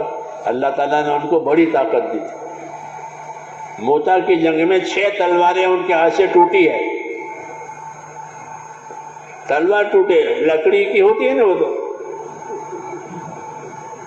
لکڑی کی ہوتی ہے نا، اتنی طاقتور ہے. تو وہ آپ کے کسی کہ کسی طرح آپ کو ختم کرنا ہے. اور اللہ کی قدرت ہے کہ جو ختم کرنے کے لیے پیدا ہوا یہ ختم اس کے ہاتھ سے نہیں ہوگا. جو اللہ چاہے گا وہ ہوگا. ورنہ یہ حضور صلی اللہ علیہ وسلم کو ختم کرنا چاہتے تھے کہ موقع نہیں ہے تو جب یہ نماز پڑھے تب حملہ کرو، یوں کہتے تھے کہ نماز تو چھوڑتے نہیں ہیں اپنی، ہر وقت کی نماز پڑھتے ہیں. جب یہ نماز میں شریک ہو جائیں اور سب باندھ کے کھڑے ہو جائیں تب ان پر ٹوٹ پڑو، یہ کہتے تھے۔ اللہ تعالیٰ نے خبر دی، پھر اللہ تعالیٰ نے ان کو صلاۃ الخوف کا طریقہ بتایا، خوف کی نماز پڑھ لو۔ خوف کی نماز کا ایک طریقہ ہوتا ہے، جیسے جنازے کا ایک طریقہ، عید کا ایک طریقہ، خوف کی نماز کا بھی ایک طریقہ ہوتا ہے۔ یہ تمہاری نماز کی حالت میں تم پر حملہ کرنا چاہتے ہیں، تم خوف والی نماز پڑھو۔ کیوں؟ یہ ان کی وجہ سے بات آئی تھی، اتنا کٹر ہو کیا یہی۔ لیکن اللہ تعالیٰ کو منظور ہے کہ اللہ تعالیٰ نے حضرت خالد رضی اللہ عنہ کو ہدایت دے دی کہ جب حضور صلی اللہ علیہ وسلم عمرہ کے لیے گئے تو یہ مکے سے نکل گئے باہر، کیونکہ پہلے قرار ہوا تھا کہ عمرہ کریں گے، 3 دن رہیں گے پھر جائیں گے، یہ قرار ہوا تھا۔ تو یہ قرار کی وجہ سے حضور عمرہ کے لیے آئے، 3 دن پورے ہو گئے تو مکے والوں نے کہا کہ 3 دن پورے ہو گئے، مکہ خالی کرو۔ تو آپ نے خالی کر دیا کہ 3 دن کی بات تھی۔ یہ مکے میں بھی نہیں رہے، یہ کہیں اور دور چلے گئے کہ میں ان کو دیکھنا بھی نہیں چاہتا ہوں۔ حضور نے پوچھا خالد کہاں ہے؟ ان کے بھائی تھے ولید ابن ولید، یہ خالد ابن ولید، کہ ان کے بھائی سے پوچھا خالد کہاں ہے؟ تو وہ تو جانتے تھے کہ آپ کی وجہ سے وہ بھاگ گیا ہے، تو بڑے کے سامنے ایسی بات نہیں کہی جاتی کہ وہ آپ کی وجہ سے بھاگ گیا ہے۔ تو انہوں نے ادب سے جواب دیا کہ فرمایا خالد کہاں ہے؟ کہ یا رسول اللہ اس کو لائے گا۔ ٹھیک ہے، اللہ اس کو لائے گا، یہ نہیں کہا کہ آپ کی وجہ سے بھاگ گیا ہے۔ تو آپ نے فرمایا کہ اتنا سمجھدار آدمی ہے، اگر وہ ہمارے کام میں ہمارا مددگار بن جائے تو ہم اس کو آگے آگے رکھیں گے، ہم اس کی قدر کریں گے۔ یہ بات حضور نے فرمائی، تو انہوں نے وہ بات ان کو وہاں لکھ کے بھیجی کہ تیرے بارے میں تو یہ کہہ رہے ہیں اور تو مارے مارے پھر رہا ہے۔ تو وہ ان کو ایک دم چوٹ پڑی کہ میں کس فکر میں ہوں، یہ آدمی کس فکر میں ہے، میں تو اس کے ماننے کی فکر میں ہوں، وہ میری ترقی کی فکر میں ہے۔ تو ہمارے کام میں جیتنے کا ایک راستہ ہے کہ اپنے مخالفوں کے ساتھ اخلاق سے پیش آؤ، اپنے مخالفوں کے ساتھ صبر سے پیش آؤ۔ یہ نبیوں کا طریقہ ہے کہ جو مخالفت کرے، جو دشمنی کرے، تو اس کے ساتھ دشمنی کرنے کے بجائے کیا کرو کہ صبر کرو، اخلاق سے پیش آؤ۔ وہ برائی چاہے تم ان کی برائی مت چاہو تو تم جیت جاؤ گے۔ تو حضور نے یہ کیا کہ وہ تو دشمنی میں پھر رہا ہے، اور حضور صلی اللہ علیہ وسلم کو ان کی قدر ہے کہ یہ اگر ہمارے پاس آ جاتا تو ہم تو اس کی قدر کرتے، اس کو آگے رکھتے۔ تو ان کے بھائی نے جب یہ بات ان کو لکھ بھیجی تو وہ متاثر ہو گئے کہ میں کس سوچ میں ہوں، یہ آدمی کس سوچ میں ہے۔ پھر اللہ تعالیٰ کو ہدایت دینی ہے تو اللہ اسباب پیدا کرتے ہیں، اللہ کو اس کی ہدایت دینی ہے، چاہے وہ کتنا ہی دشمن ہے، لیکن اللہ کو ہدایت دینی ہے تو اللہ اس کے اسباب پیدا کرتا ہے۔ تو ان کو خواب آیا خالد بن ولید کو کہ میں ایک بنجر زمین میں ہوں، وہاں کچھ نہیں ہے، اور بنجر زمین سے ہری بھری زمین میں جا رہا ہوں۔ یہ کب آیا اور یہ خط بھی پہنچا۔ تو انہوں نے خواب کی تعبیر پوچھی کہ خواب کی کیا تعبیر ہے؟ ابو بکر رضی اللہ عنہ خواب کی تعبیر بتاتے تھے اس زمانے میں۔ تو انہوں نے کہا بنجر زمین تمہارا شرک ہے، کہ تم شرک میں ہو، اور آباد زمین اسلام ہے۔ ہاں، یہ تمہیں دکھایا گیا ہے کہ وہ بنجر ہے، یہ آباد ہے۔ تو یہ خواب سبق بنا، اور وہ آپ نے یاد کر کے جو انہوں نے بین لکھا تھا وہ خط، وہ سبب بنا۔ انہوں نے جھٹ سے فیصلہ کیا کہ بس اب اپنی یہ بات چھوڑ دینی ہے اور جو بات رسول کی ہے وہ لینی ہے۔ اللہ تعالیٰ کرتے ہیں کہ اللہ تعالیٰ کی مدد اس طرح بھی آتی ہے۔ اللہ تعالیٰ کی مدد اس طرح نہیں ہوتی کہ بھئی جو مخالف ہو جائے اس کو ہلاک کر دے، بلکہ جو مخالف ہے اس کو ہدایت دے۔ تو وہ جو محنت مخالفت میں کرتا تھا وہ محنت اب مدد میں کرے گا۔ اور بعض لوگ ضدی ہوتے ہیں، ان کو ہدایت نہیں ہوتی، ان کو ہدایت نہیں ہوتی، اللہ ان کو ہلاک کرتا ہے اپنی قدرت سے، اور راستے کے روڑے ہٹا دیتا ہے کہ روڑے بنے ہوئے ہیں۔ یہ سنت ہے اللہ تعالیٰ کی کہ جو ضدی ہوا حق کے مقابلے میں، اللہ اس کو روڑا بنا کر ہٹا دے گا دیر سویر، کہ یہ حق بات میں رکاوٹ ڈالتا ہے، جانتا ہے کہ بات تو صحیح ہے لیکن چلنے نہیں دینی ہے۔ ہر زمانے میں ایسا ہوتا ہے کہ بات صحیح ہے، اچھی ہے، اچھا کام ہے، لیکن چلنے نہیں دینا ہے۔ تو ایسے لوگوں کو اللہ تعالیٰ نامراد بناتے ہیں دو طریقے سے، یا تو ان کو ہدایت دے کر اس میں داخل کرے، یا پھر ان کو ہلاک کرے۔ ابو جہل، ابو لہب ہلاک ہوئے کہ ضدی تھے بہت، آپ کی بات کو کسی طرح ماحول میں چلنے نہیں دیتے۔ جب آپ بازاروں میں لوگوں کو ملاقاتیں کرتے تھے تو یہ پیچھے پیچھے جاتے تھے اور لوگوں سے کہتے تھے اس کی بات مت سنو، یہ پاگل ہے، یہ جادوگر ہے، جہاں آپ جائیں وہاں جائیں، ایسے ضدی تھے۔ تو اللہ تعالیٰ نے ان دونوں کو ہلاک کیا۔ ابو لہب پر بیماری ڈالی، بہت سخت بیماری ڈالی، ایسی بیماری کہ ان کے بیٹے بھی پاس نہیں جاتے تھے، وہ سڑ گیا۔ اور ابو جہل مارا گیا۔ تو دونوں کو ہلاک کیا۔ یہ اللہ کی سنت ہے کہ جو حق کے مقابلے میں ضد کرے گا تو اگر اس میں ضد نہیں ہوگی تو اس کو ہدایت ہو جائے گی، اور اگر ضد ہے تو اللہ اسے نامراد بنائے گا۔ یہ سنت ہے اللہ کی۔ یہ سنت اس لیے دکھائی ہے تاکہ دین کے کام کرنے والے گھبرائیں نہیں، دین کے کام کرنے والے نہ گھبرائیں، اپنے کام پر قائم رہیں۔ یہ طریقہ ہے کہ اپنے کام پر قائم رہو، جتنی رکاوٹیں نظر آتی ہے اللہ تعالیٰ دھیرے دھیرے اس کو ختم کرے گا۔ صحابہ پر رکاوٹیں تھی، غریبی تھی، تنگی تھی، یہ بھی ایک رکاوٹ تھی، اور مشرکین کہتے تھے کہ یہ اللہ والے بھوکے مرتے ہیں، یہ کہتے تھے کہ اللہ والے کہ یہ بھوکے مر رہے ہیں، ان کی دین نے ان کو دھوکے میں ڈال رکھا ہے، غر دینہم، ان کو دین نے دھوکے میں ڈال رکھا ہے، بھوکے مرتے ہیں، پریشان ہوتے ہیں، مار کھاتے ہیں، اور دین دین دین لے کے پھر یہ کہتے تھے۔ یہ ہر زمانے میں ہوگا، ایسا کہنے والے بھی ہوں گے، لیکن کہ ان سے متاثر نہ ہوں۔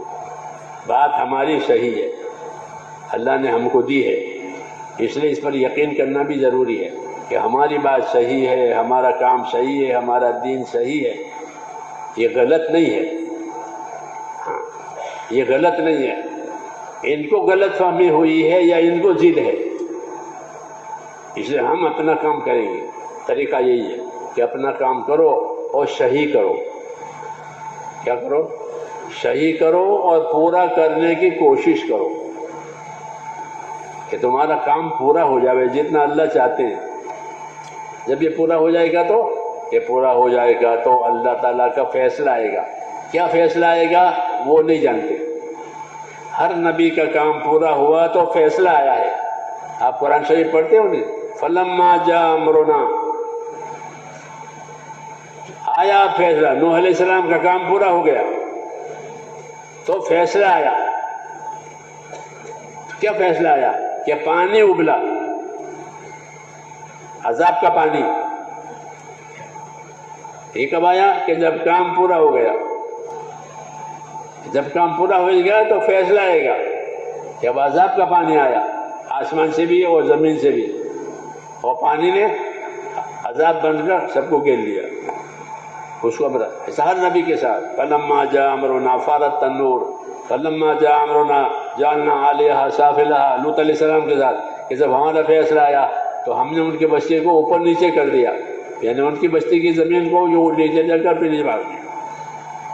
یہ فیصلہ، اور اللہ تعالیٰ کے فیصلے آتے ہیں، جب تک فیصلہ نہ آئے وہاں تک کام کرنا ہوتا ہے۔ جب تک فیصلہ نہ آئے کہ وہاں تک کام کرو، پھر فیصلہ آئے گا۔ ہاں، تو رسول صلی اللہ علیہ وسلم چونکہ رحمت بن کر آئے ہیں اس لیے وہ فیصلے نہیں آئیں گے جو پہلے زمانے کے لوگوں پر آئے تھے کہ عذاب آیا اور ان کا ناش ہو گیا. ایسا نہیں ہوگا، بلکہ کسی اور طریقے سے فیصلہ آئے گا. یا تو اللہ ان کو ہدایت دے دے گا، یا ان کی کوششیں ناکام کر دے گا اور حق کے لیے راستے کھول دے گا. وہ اللہ جانتے ہیں کیا فیصلہ آیا. ہر نبی کی الگ الگ طریقے سے مدد ہوئی ہے.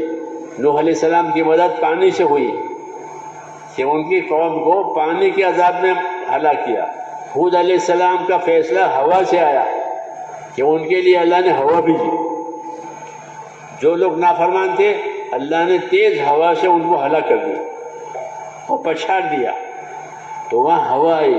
اس طرح بعض لوگوں کے لیے زلزلے آئے کہ ان کے لیے زلزلہ بھیجا اور زلزلہ بھیج کر ان کو ہلاک کیا. بعض لوگوں کے لیے بجلیاں گرائی، صاعقہ بجلیاں گری اور بجلی گرا کر ان کو ہلاک کیا. بعض لوگوں کے لیے فرشتہ کی چیخ آئی کہ فرشتہ نے ایک چیخ لگائی اور چیخ سے ان کے کلیجے پھٹ گئے، وہ ہلاک ہو گئے. تو عذاب کے اور نامراد بنانے کے مختلف طریقے. کچھ کا فلما جاء امرنا، اب آیا ہمارا فیصلہ، اب آیا ہمارا فیصلہ. تو اللہ تعالیٰ کے فیصلے آتے ہیں اور فیصلے کے بعد دودھ کا دودھ اور پانی کا پانی الگ ہو جاتا ہے. کامیاب ہونے والے کامیاب ہوتے ہیں، ناکام ہونے والے ناکام ہوتے ہیں. اس کو فیصلہ کہتے ہیں. یہ اللہ تعالیٰ کا طریقہ ہے. یہ طریقے اس لیے بتائے ہیں تاکہ کام کرنے والے اپنے کام کو پورا کریں، ادھورا نہ چھوڑیں، نا امید نہ بنے. کیا نہ بنے کہ ہمارا مسئلہ تو بنے گا نہیں، اب مسئلہ چھوڑو. مولانا نیاز صاحب فرماتے تھے کہ شیطان نا امید بھی بناتا ہے. جیسے شیطان گناہوں میں لے جاتا ہے، برائیوں میں لے جاتا ہے، ایسے ہی برائیوں میں تو ان کو لے جائے گا جو برائیوں والے ہیں، لیکن یہ جو بیٹھے ہیں ان کو گناہ میں نہیں جا سکتا کہ چلو سنیما دیکھنے کے لیے، تو یہ تو نہیں جائیں گے. یہ تو سنیما میں سے لوگوں کو لاتے ہیں. ہاں، تو ان کو کس راستے سے نا امید کریں گے کہ ان کو نا امید بنائے گا. کیا بنائے گا؟ وہ کتنے مدت سے کام کر رہے ہو، کچھ ہوا کہ نا؟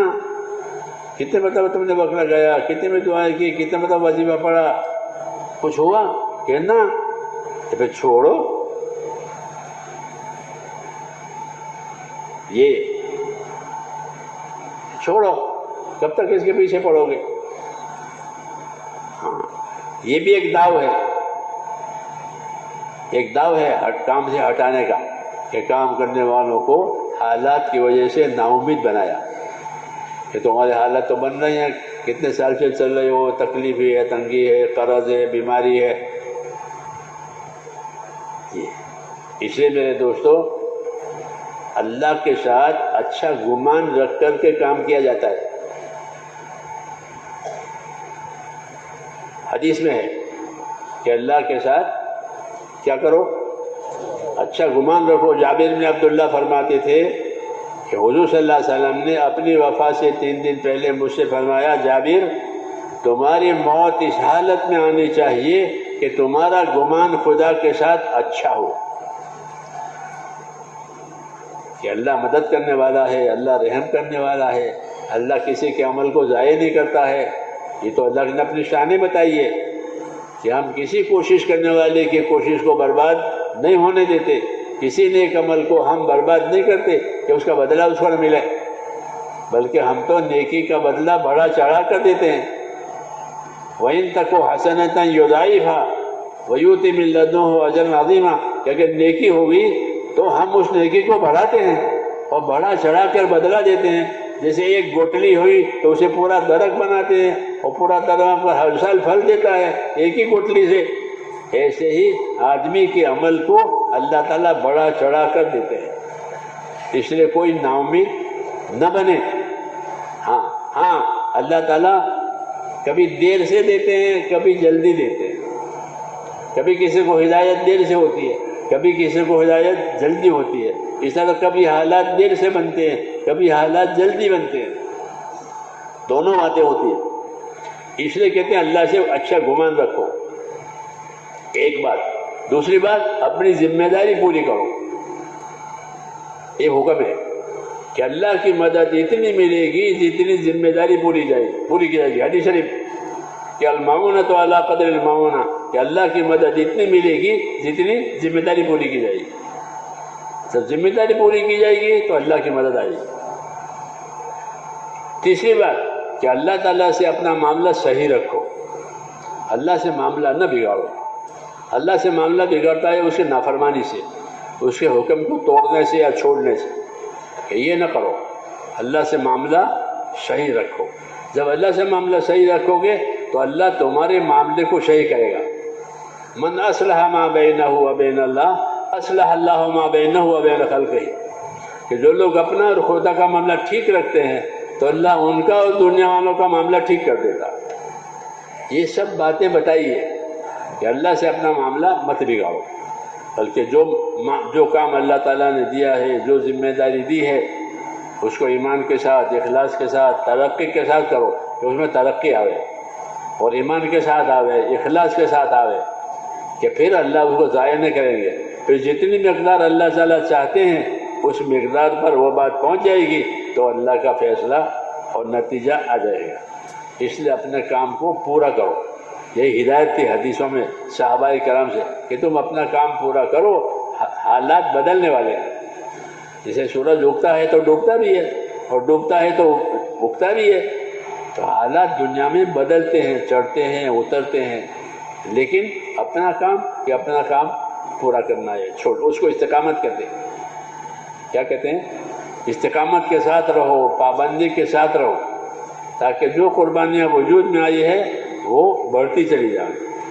تو ہمارے ذمے دو کام ہیں، اپنی ذاتی زندگی میں استقامت کے ساتھ رہیں۔ ہر آدمی اپنی ذاتی زندگی میں کیسا رہے؟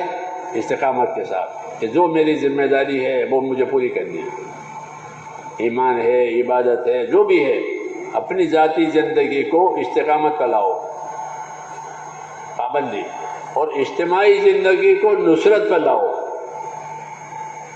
اجتماعی زندگی نصرت پر، کہ سب مل جل کر کے دین کی مددگار بنو، کیونکہ نصرت ایک آدمی سے نہیں ہوگی، نصرت ایک آدمی سے نہیں ہوتی، نصرت تو مل جل کے کی جاتی ہے۔ کونوا انصار اللہ، اللہ کے دین کے مددگار بنو، یہ حکم ہے۔ تو ہمارے ذمے دو کام ہے، اپنی ذاتی زندگی میں استقامت کے ساتھ رہے۔ جو انفرادی اعمال ہیں ہمارے، نماز ہے، روزہ ہے، زکوٰۃ ہے، جو فرائض ہیں وہ، واجبات ہیں وہ، نوافل ہیں وہ، یہ اپنی ذاتی زندگی کے سب کے تمام پورے ہو جائیں، اور صحیح طریقے سے پورے ہو جائیں۔ انفرادی اور اجتماعی میں ذمہ داری کیا ہے کہ مل کر آپس میں صلاح مشوروں سے، قربانیوں سے اللہ کے دین کی مدد کرنی ہے، تاکہ اللہ کے دین کے لیے راستہ کھلے۔ ہماری مدد سے لوگوں پر راستے کھلیں گے، راستے بنیں گے، پھر لوگ چلیں گے۔ اصل تو ہدایت اللہ کی طرف سے ہے، ہمارے ہاتھ میں ہدایت نہیں ہے، لیکن ہم ہدایت کا راستہ بنائیں گے۔ جیسے حکومت سڑک بناتی ہے، پل بناتی ہے، تو کاروبار کو ترقی ملتی ہے کہ یہاں سے وہاں تک پکی سڑکیں ہیں، یہاں سے وہاں تک پل ہے، اب کاروبار میں کوئی دقت نہیں ہے، مال آتا ہے، مال جاتا ہے، ہوتے راستہ ہے۔ ایسے ہم محنت کریں گے تو لوگوں کے لیے راستہ بن جائے گا، یعنی لوگ چلیں گے، کیونکہ اب راستہ ہو گیا۔ 50 سال پہلے ہم لوگ جماعت میں کام کرتے، لوگ بیٹھتے نہیں تھے، جہاں سلام پھیرا لوگ بھاگ جاتے۔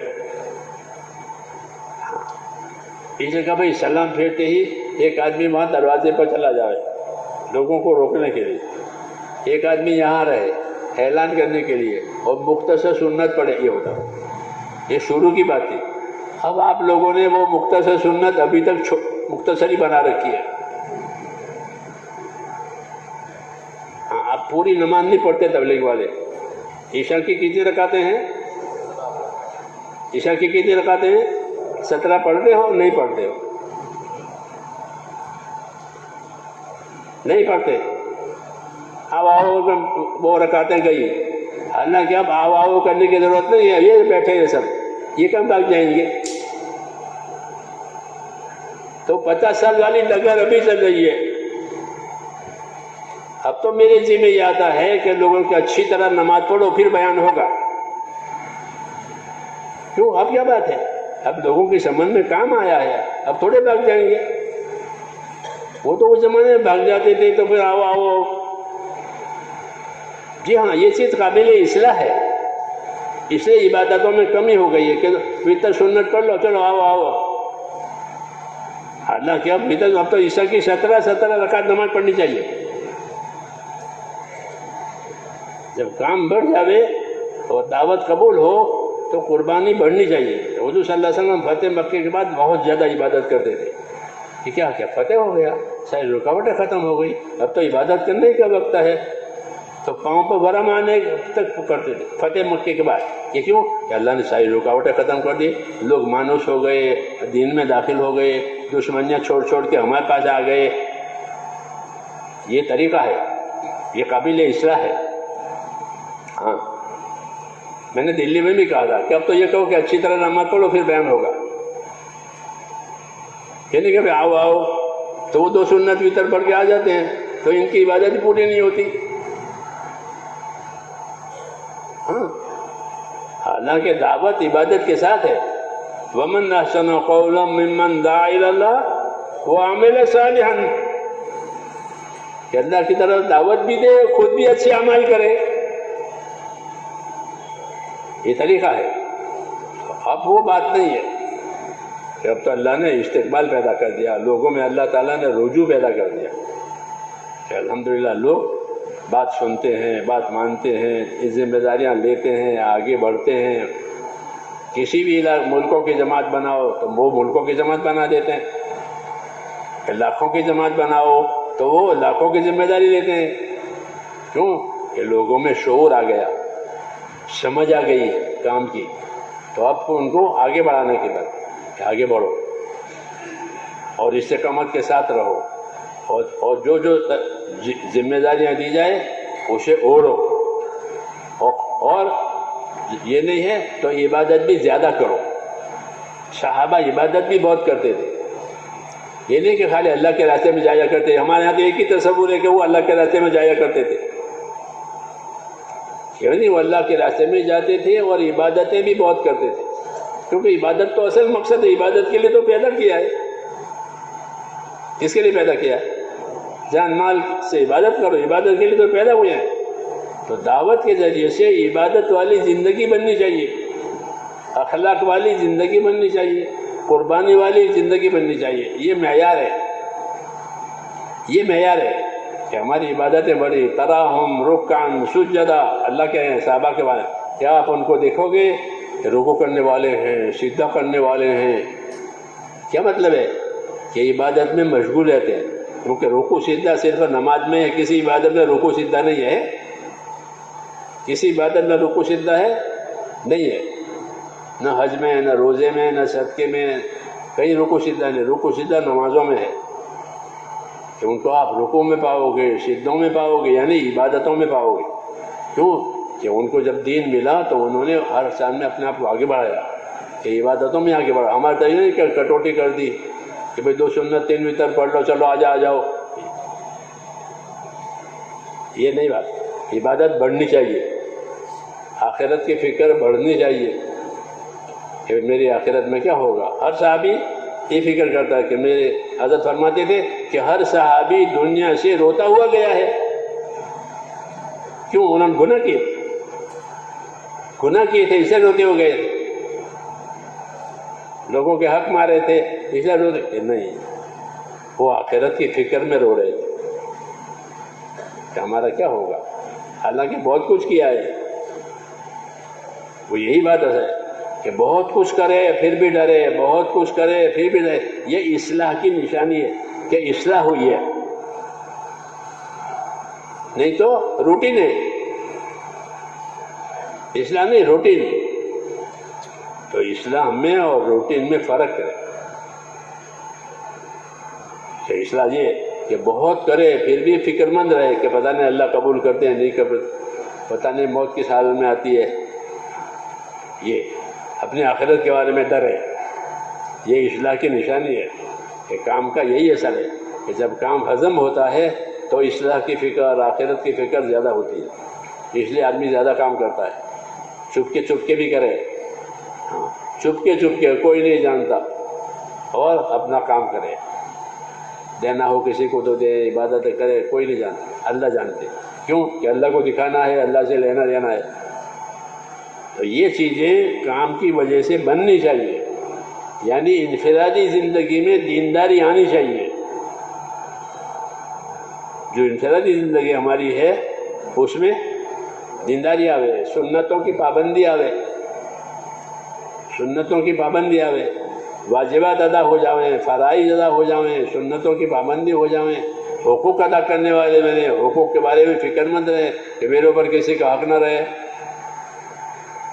یعنی آخرت کی فکر۔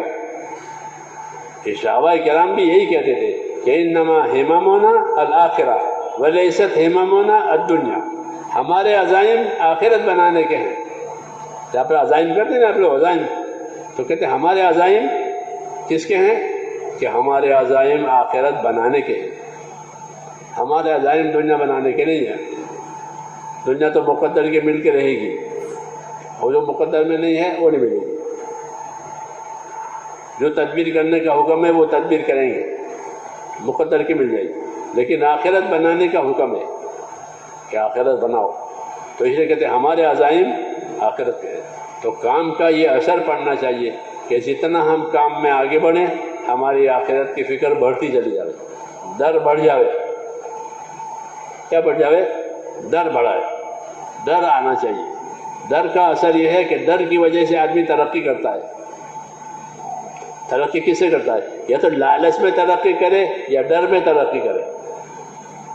کسی چیز کی لالچ ہو گئی تو اس میں ترقی کرتا ہے، یا پھر ڈر پیدا ہو گیا تو اپنے آپ کو بچانے کی فکر کرے گا۔ تو دین میں یہ ہے کہ اللہ کا ڈر اور آخرت کا ڈر پیدا ہونا چاہیے، تو پھر اللہ کی طرح آخرت یہ ترقی کرے گا ڈر کی وجہ سے۔ اگر ڈر نہیں ہے تو یہ ٹھنڈا ہے، یہ کیسا ہے؟ ٹھنڈا ہے، یعنی بے فکر ہے۔ حدیثوں میں ہے کہ من خاف ادلج ومن ادلج بلغ المنزل، کہ جو ڈرا وہ تو جلدی چلا، اور جو جلدی چلا وہ اپنے منزل کو پہنچ گیا۔ قاعدہ ہے، آدمی کو ڈر ہو تو جلدی جاتا ہے، پھر بس نکل جائے گی، دکان بند ہو جائے گی، ڈاکٹر چلا جائے گی، جلدی چلو جلدی چلو۔ ڈر ترقی کا ذریعہ ہے، تو اللہ کا ڈر پیدا ہو جائے، آخرت کا ڈر پیدا ہو جائے تو یہ پھر اللہ والا کی طرف ترقی کرے گا۔ نہیں تو ایک عادت پڑی ہوئی وہ کرتے ہیں کہ نہیں، عادت نہیں، عادت کو عبادت بنانی ہے، عادتوں کو بھی عبادت بناؤ۔ جوتا پہننے کی عادت ہے نا، جوتا پہننے کی عادت ہے تو جوتا پہننے کی عادت کو کہ عبادت بناؤ، کہ پہننے کا طریقہ، نکالنے کا، جوتا پکڑنے کا طریقہ، اس سے وہ جوتا عبادت بن جائے گا کہ پہننے کا یہ طریقہ ہے، اتارنے کا یہ طریقہ، جوتا پکڑنے کا یہ طریقہ ہے۔ ایک مثال دے رہا ہوں، جب کسی چیز میں وہ طریقے آئیں گے تو وہ پھر عادت نہیں ہے، پھر وہ عبادت ہے، اسی کا نام دین ہے۔ جو تبلیغ میں علم و ذکر ہے اس کا یہ مطلب ہے کہ علم و ذکر کے ساتھ چلو، اللہ کے راستے میں علم و ذکر کے ساتھ پھرو، خالی وقت نہیں پورا کرنا ہے، علم و ذکر کے ساتھ پھرنا ہے۔ علم و ذکر کیا مطلب ہے؟ کہ دیکھیں کہ اس وقت میں کیا حکم ہے، اس وقت میں کیا حکم ہے، اور حکم پورا کرنے کا کیا طریقہ ہے۔ تو جو حکم ہے وہ علم ہے، وہ طریقہ ہے وہ ذکر ہے۔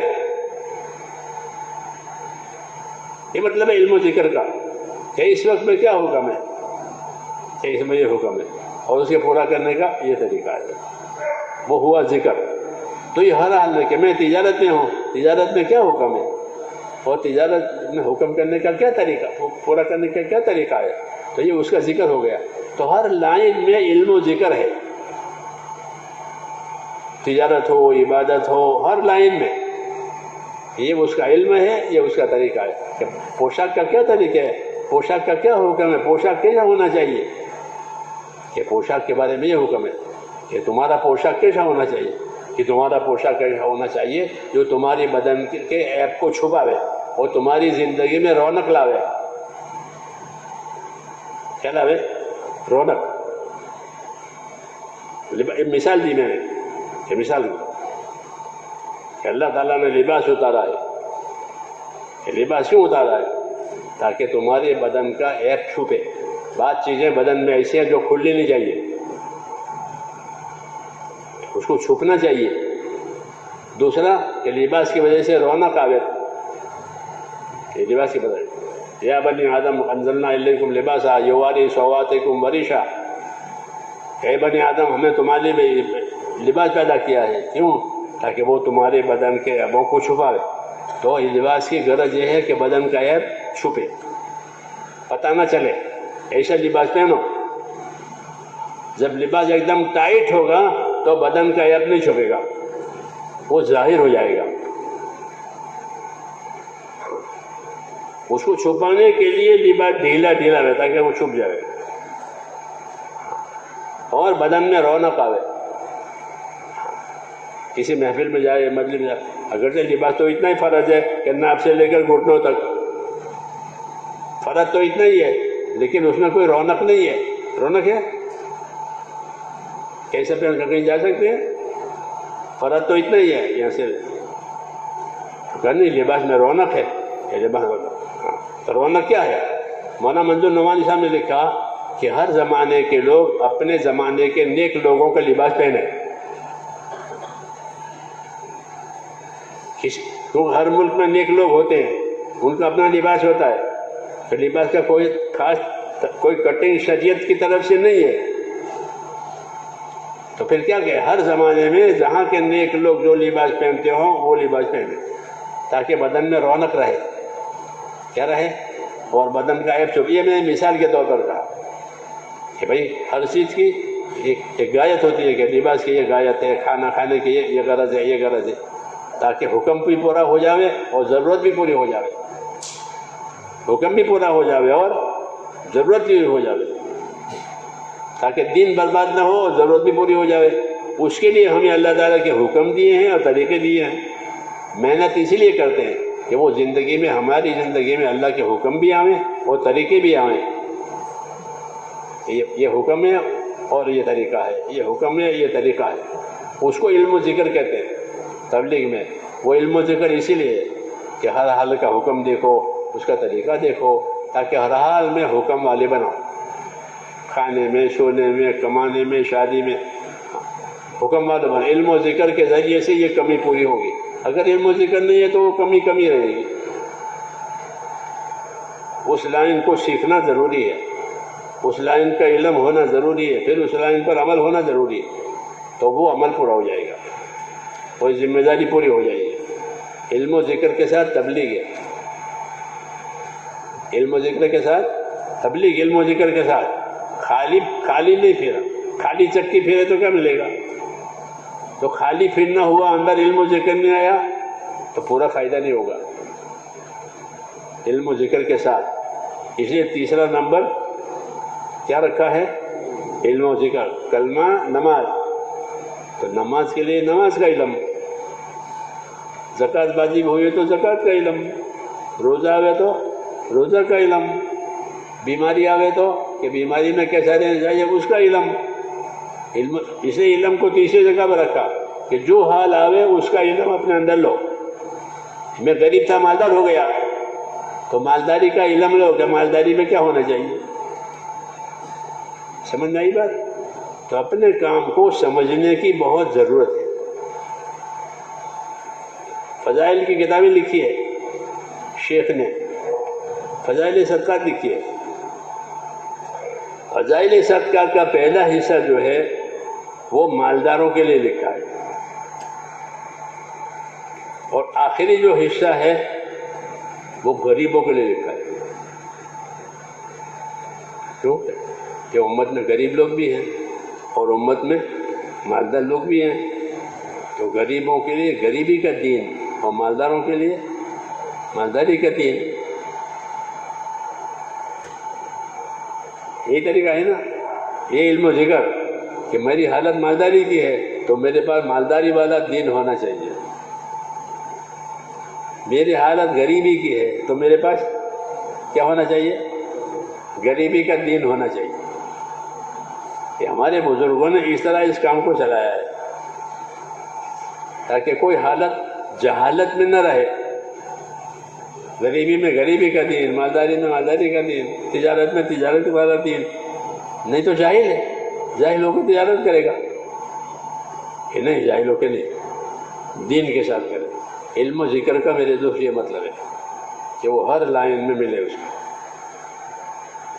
تاکہ کوئی حالت جہالت سے نہ ہو.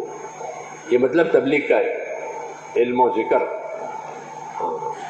اس کو جاری کرنا ہے زندگی میں، تاکہ کوئی عمل جہالت سے نہ ہو بلکہ طریقے سے ہو. کیونکہ طریقوں کا نام دین ہے، جذبہ کا نام دین نہیں. تو جذبہ ہوتا ہے کہ جذبے کا نام دین نہیں ہے، کہ جذبہ تھوڑے دن رہے گا پھر ختم ہو جائے گا. وہ طریقہ کہ وہ تو باقی رہے گا، اس میں باقی رہنا بھی، ہم کو بھی باقی رہنا ہے. اس لیے زندگی طریقوں کا نام ہے. اپنی زندگی طریقوں والی بنانی ہے. محنت اسی لیے کرائی جاتی ہے کہ محنت کرتے کرتے مزاج دینی بن جائے. کیا بنے؟ دینی مزاج بنے، ایمانی مزاج بنے. ایمانی مزاج کس کو کہتے ہیں؟ کہ ایمانی مزاج وہ ہے جس میں اطاعت ہو. کیا ہو؟ اطاعت. ایمانی مزاج، کہ ایمانی مزاج یہ ہے کہ ایمان اندر آیا تو آدمی اطاعت کرے گا. ورنہ ایمان کا کیا مطلب ہے؟ ایمان کا کیا مطلب ہے؟ کہ ایمان کا تقاضا اطاعت ہے کہ اللہ نے اس کو ایمان دیا ہے تو میں اللہ کی اطاعت کروں گا. اب حکم دیا ہے اطیعوا اللہ واطیعوا الرسول، اللہ رسول کی بات مانو، تم ایمان والے ہو. تو ایمان کا تقاضا اطاعت ہے کہ ہر حال میں جو خدا کا حکم ہے وہ کریں گے، حق ادا کریں گے، اپنا بھی مخلوق کا بھی. جی ہاں، اسے دین بنتا ہے. اس کے لیے علم و ذکر تبلیغ میں ہے تاکہ ہر لائن کی معلومات رہے تھوڑی تھوڑی. جی ہاں، اور اس میں کمی کوتاہی نہ رہے، عمل ہو جاوے تو پھر وہ لائن پوری ہو جاتی ہے میرے دوست. ہاں، اس لیے اس کو سیکھنا ہے، سمجھنا ہے، اس کو کرنا ہے، اور سیکھ سمجھ کر کریں تاکہ اس کا اللہ تعالیٰ صحیح فائدہ ظاہر کرے. اس لیے پھرنا بھی ہے اور بار بار پھرنا ہے، بار بار نکلنا ہے تاکہ یہ کمی ہماری دور ہوتی رہے اور زندگی ایمان کے ساتھ، عبادت کے ساتھ، علم و ذکر کے ساتھ، اخلاق کے ساتھ، اخلاص کے ساتھ زندگی بنے. یہ مقصد ہے. یہ سب چیزیں زندگیوں میں آوے اور اس کی داعی بھی بنے، اس کے بعد اس کی دعوت بھی دے. یہ ہمارے ذمے ہے. پھر اللہ کے ذمے ہے دلوں کا پلٹنا، کہ اللہ پھر دشمنوں کے دلوں کو بھی پلٹ دے گا حق کی طرف. یا ضدی ہوں گے تو اللہ انہیں نامراد بنائے گا. یہ ہوگا کہ وہ ضدی ہیں تو اللہ ان کو نامراد بنائے گا. ہاں، اور نہیں ہے تو اللہ ان کو ہدایت دے گا. تو اس طرح ہم خیر کے پھیلنے کا ذریعہ بنیں گے. اس کا خوش نصیب ہے وہ بندہ کہ جس کو اللہ خیر کے پھیلنے کا ذریعہ بناوے. تو ہم خیر کے پھیلنے کا ذریعہ بنیں، کریں گے انشاءاللہ.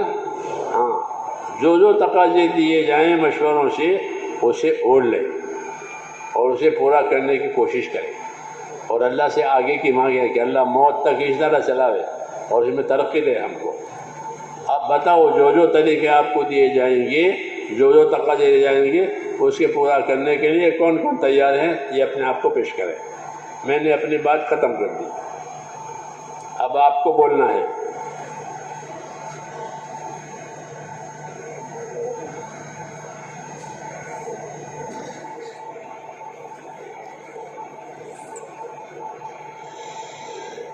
فرمائے بھائی، ارادے کرے. ماشاء اللہ ابھی 4 مہینے کی ہماری جماعت 4 مہینے کی ارادے کرے، چلوں کی ارادے کرے. بہت سارا مجموعہ جو ماشاء اللہ پہلے سے تیار بھی ہے. کھڑے ہو کر بھائی ساتھی بیٹھیں، آخر تک بیٹھیں. یہاں بھی انشاءاللہ نماز ہوگی. تشکیل میں تعاون کرے، ساتھ دے. فرمائے بھائی. بتاؤ بھائی، اپنے آپ کو پیش کرو. جماعتیں پیش کریں، اپنے آپ کی جماعتیں پیش کریں. آپ حضرات نے بہت جم کر بات سنی، اللہ پاک جزائے خیر عطا فرماوے. مزید تھوڑی دیر صبر کر لیں، بیٹھ جاؤ اطمینان سے. انشاءاللہ فارغ ہونے کے موقع ملے اب یہاں، اور یہاں پر نماز بھی ہوگی انشاءاللہ. اطمینان سے بیٹھے رہیں، تشکیل میں معاون بنے. مددگار بنے، خود پیش کریں اور اپنے دوستوں کو تیار کریں، ہمت کے ساتھ کھڑے ہو جائیں۔ 4 مہینے کے لیے بھی، چلے کے لیے بھی بہت ساری جماعتیں اس وقت تیار ہیں، جو حضرات تیار ہو کر آئے ہیں وہ بھی، اور جن کا 2-4 دن کے بعد ریزرویشن ہے وہ سب حضرات کھڑے ہو جائیں، پیش کریں، کھڑے ہو کر پیش کریں، کھڑے ہو جائیں اور پیش کریں اور پیش کریں، کھڑے ہو جائیں اپنی جگہ، اظہار کریں کھڑے ہو کر۔ ماشاءاللہ ماشاءاللہ ماشاءاللہ، اور کھڑے ہو جائیں اور پیش کریں۔ جو حضرات کھڑے ہو کر آئیں وہ بھی کھڑے ہو جائیں، تیار ہو کر آئیں وہ بھی کھڑے ہو جاویں، اور جو پہلے سے تیار نہیں تھے، ابھی ماشاءاللہ تفصیل سے بات سنی ہے، ذمہ داریوں کو سنا ہے، تو ان ذمہ داریوں کو پورا کرنے کے لیے نقد ہمت کریں ماشاءاللہ، اور پیش کریں۔ جن کے کچھ ارادے پہلے سے تھے، کچھ رکاوٹیں بیچ میں ہیں، اللہ سے مانگیں، آسانیاں پیدا کرواویں اللہ سے، اور ہمت سے پیش کریں۔ ماشاءاللہ ماشاءاللہ ماشاءاللہ، اللہ قبول فرماوے، اور ہمت کریں، اللہ پاک آسان فرماوے، قبول فرماوے، اور ہمت کریں اور ہمت کریں۔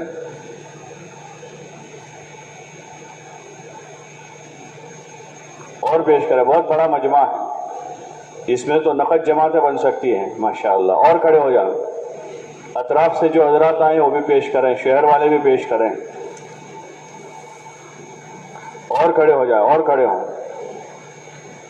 ماشاءاللہ ماشاءاللہ، اور پیش کریں، نقد ہمت کریں، نقد ہمت کریں۔ بہت سو کا سال ہو چکا ہے، 1.5 سال ہو گیا، بعضوں کے 2 سال ہو گئے۔ بزرگوں نے ایک ترتیب قائم کر کے ہمیں دی کہ 12 مہینے میں سے کم از کم 40 دن ہم راہ خدا میں لگا دیں اپنی تربیت کے واسطے، اور امت میں دین زندہ ہو اس کی فکر کے واسطے۔ ایک بہت آسان چیز ہے، اب بعضوں کے 1.5 سال، کسی کے 2 سال، کسی کے 3 سال ہو گئے، ہمت کر کے پیش کریں، نیت کریں گے تو اللہ کی مدد آئے گی، قدم اٹھانے پر مدد آتی ہے ماشاءاللہ، اور کھڑے ہوں، پیش کرتے رہیں۔ آپ حضرات 2 طرف تقسیم ہو جاؤ، لکھنے والے اس طرف بھی ہیں اس طرف بھی ہیں، دونوں طرف چلے جاؤ، آپ ادھر والے ادھر چلے جاویں، ادھر جو کھڑے آپ ادھر آ جاؤ، اس طرف آ جاؤ۔